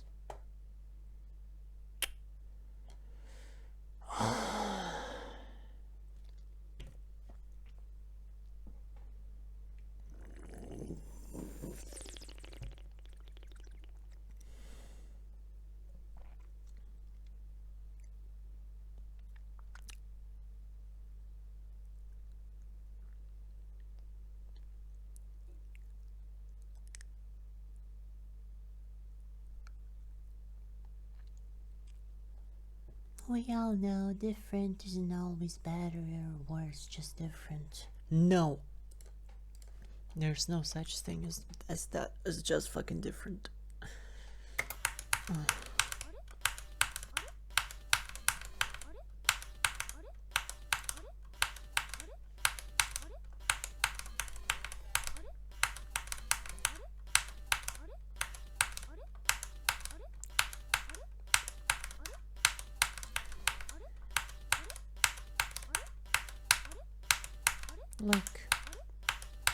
Like what is that? You just cannot. You have 10 seconds to play! Oh my god! No, you don't have 10 seconds to play. I'm the only one who has 10 seconds to play. All of you can play forever, endlessly. I have to take breaks and read these stupid comments that I have no interest in. If I want to ever pass it. Once. Or learn to alternate. Oh, shit.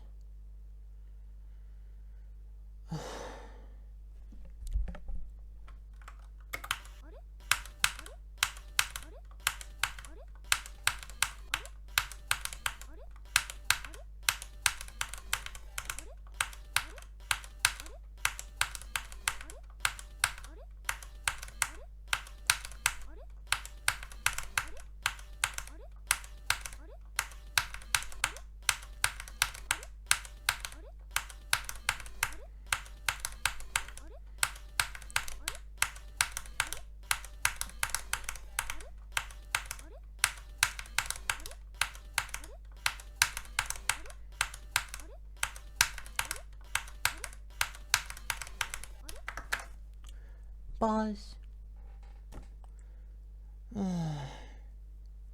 David Goggins.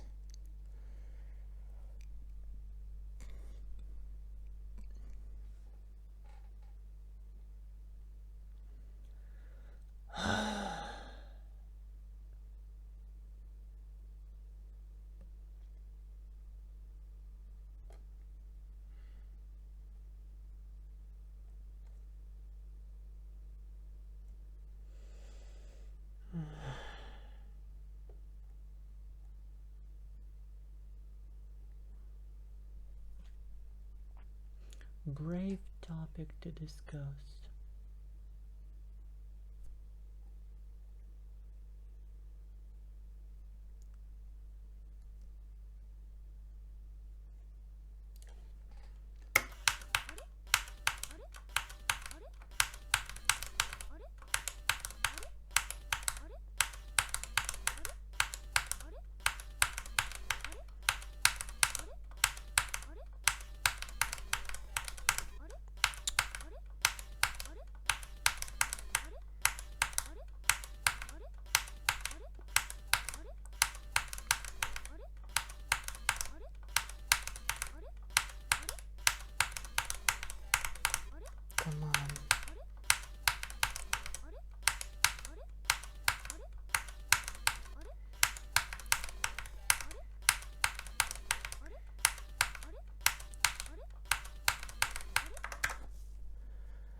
I'm telling you, I will go fucking insane if I will continue to read those fucking comments.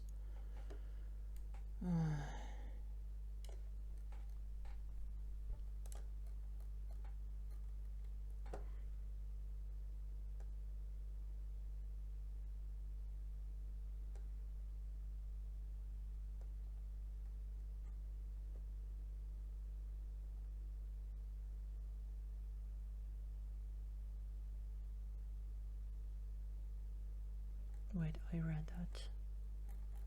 Yes, I read that. Here, I guess. No, I read this.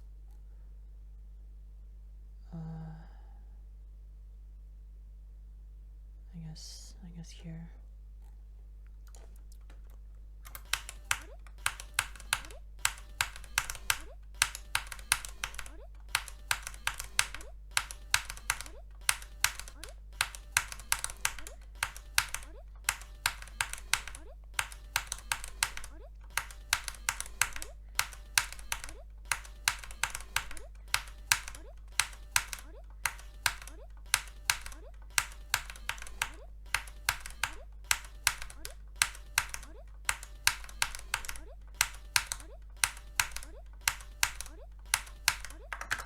Good game.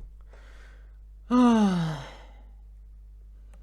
briefly noted earlier in this chapter, the main problem with all intelligence test scores is that they are not on a ratio scale. This means there is no true zero, unlike measures for height and weight. Now I won't be reading aloud. My comprehension will go terrible. Yes, that's so understandable.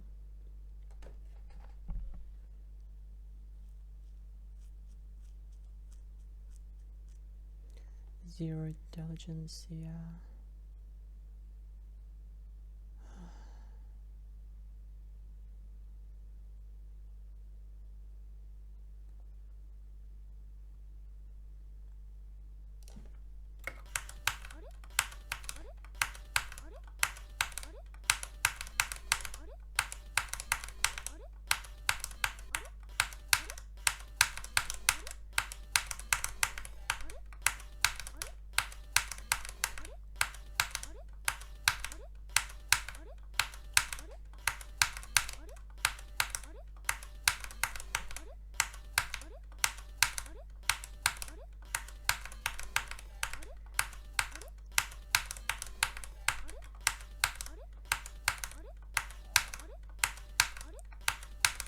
Good game.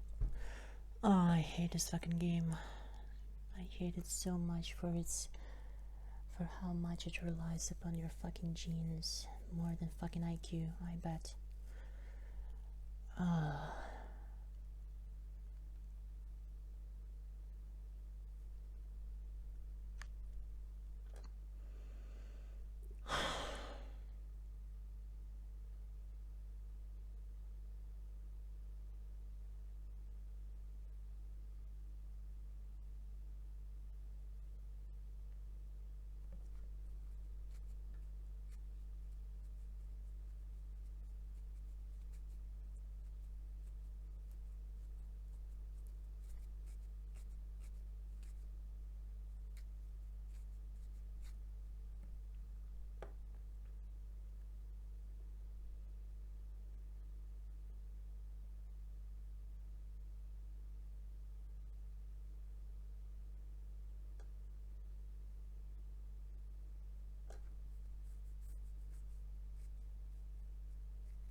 so fucking terrible, bad, and disgusting.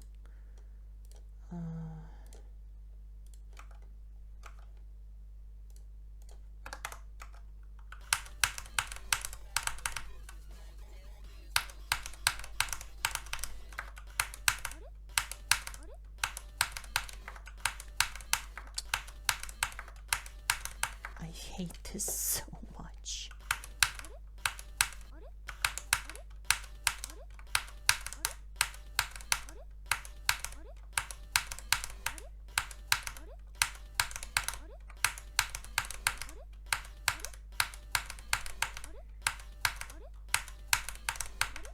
Goodbye.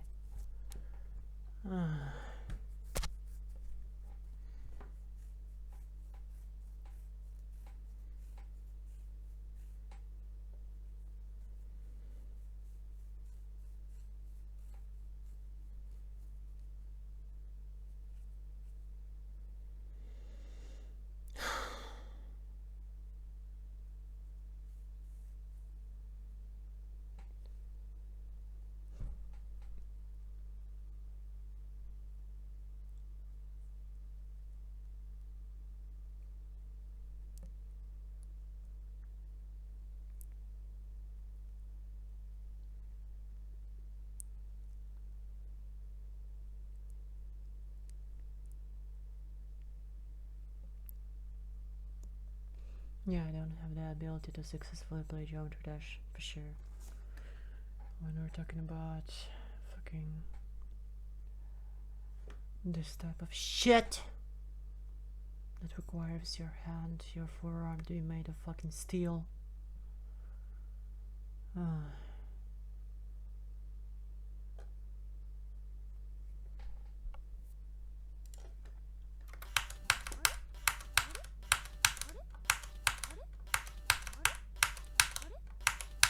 Come on.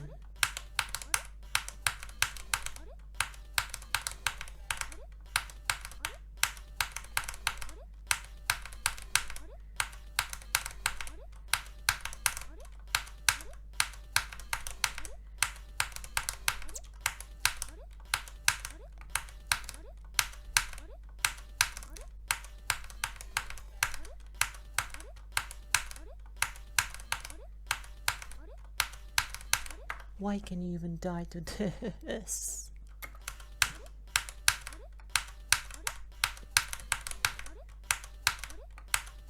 Would have been so much fucking easier otherwise.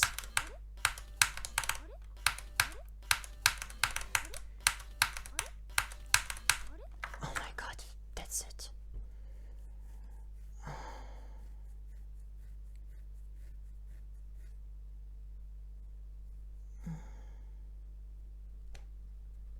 I guess that is it. I cannot play anymore. Maybe I need to take a break, like a long fucking break.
Like,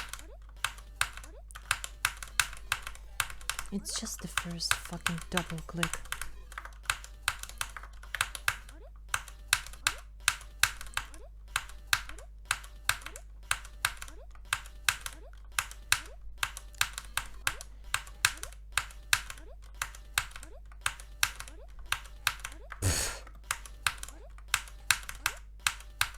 It's just unpassable.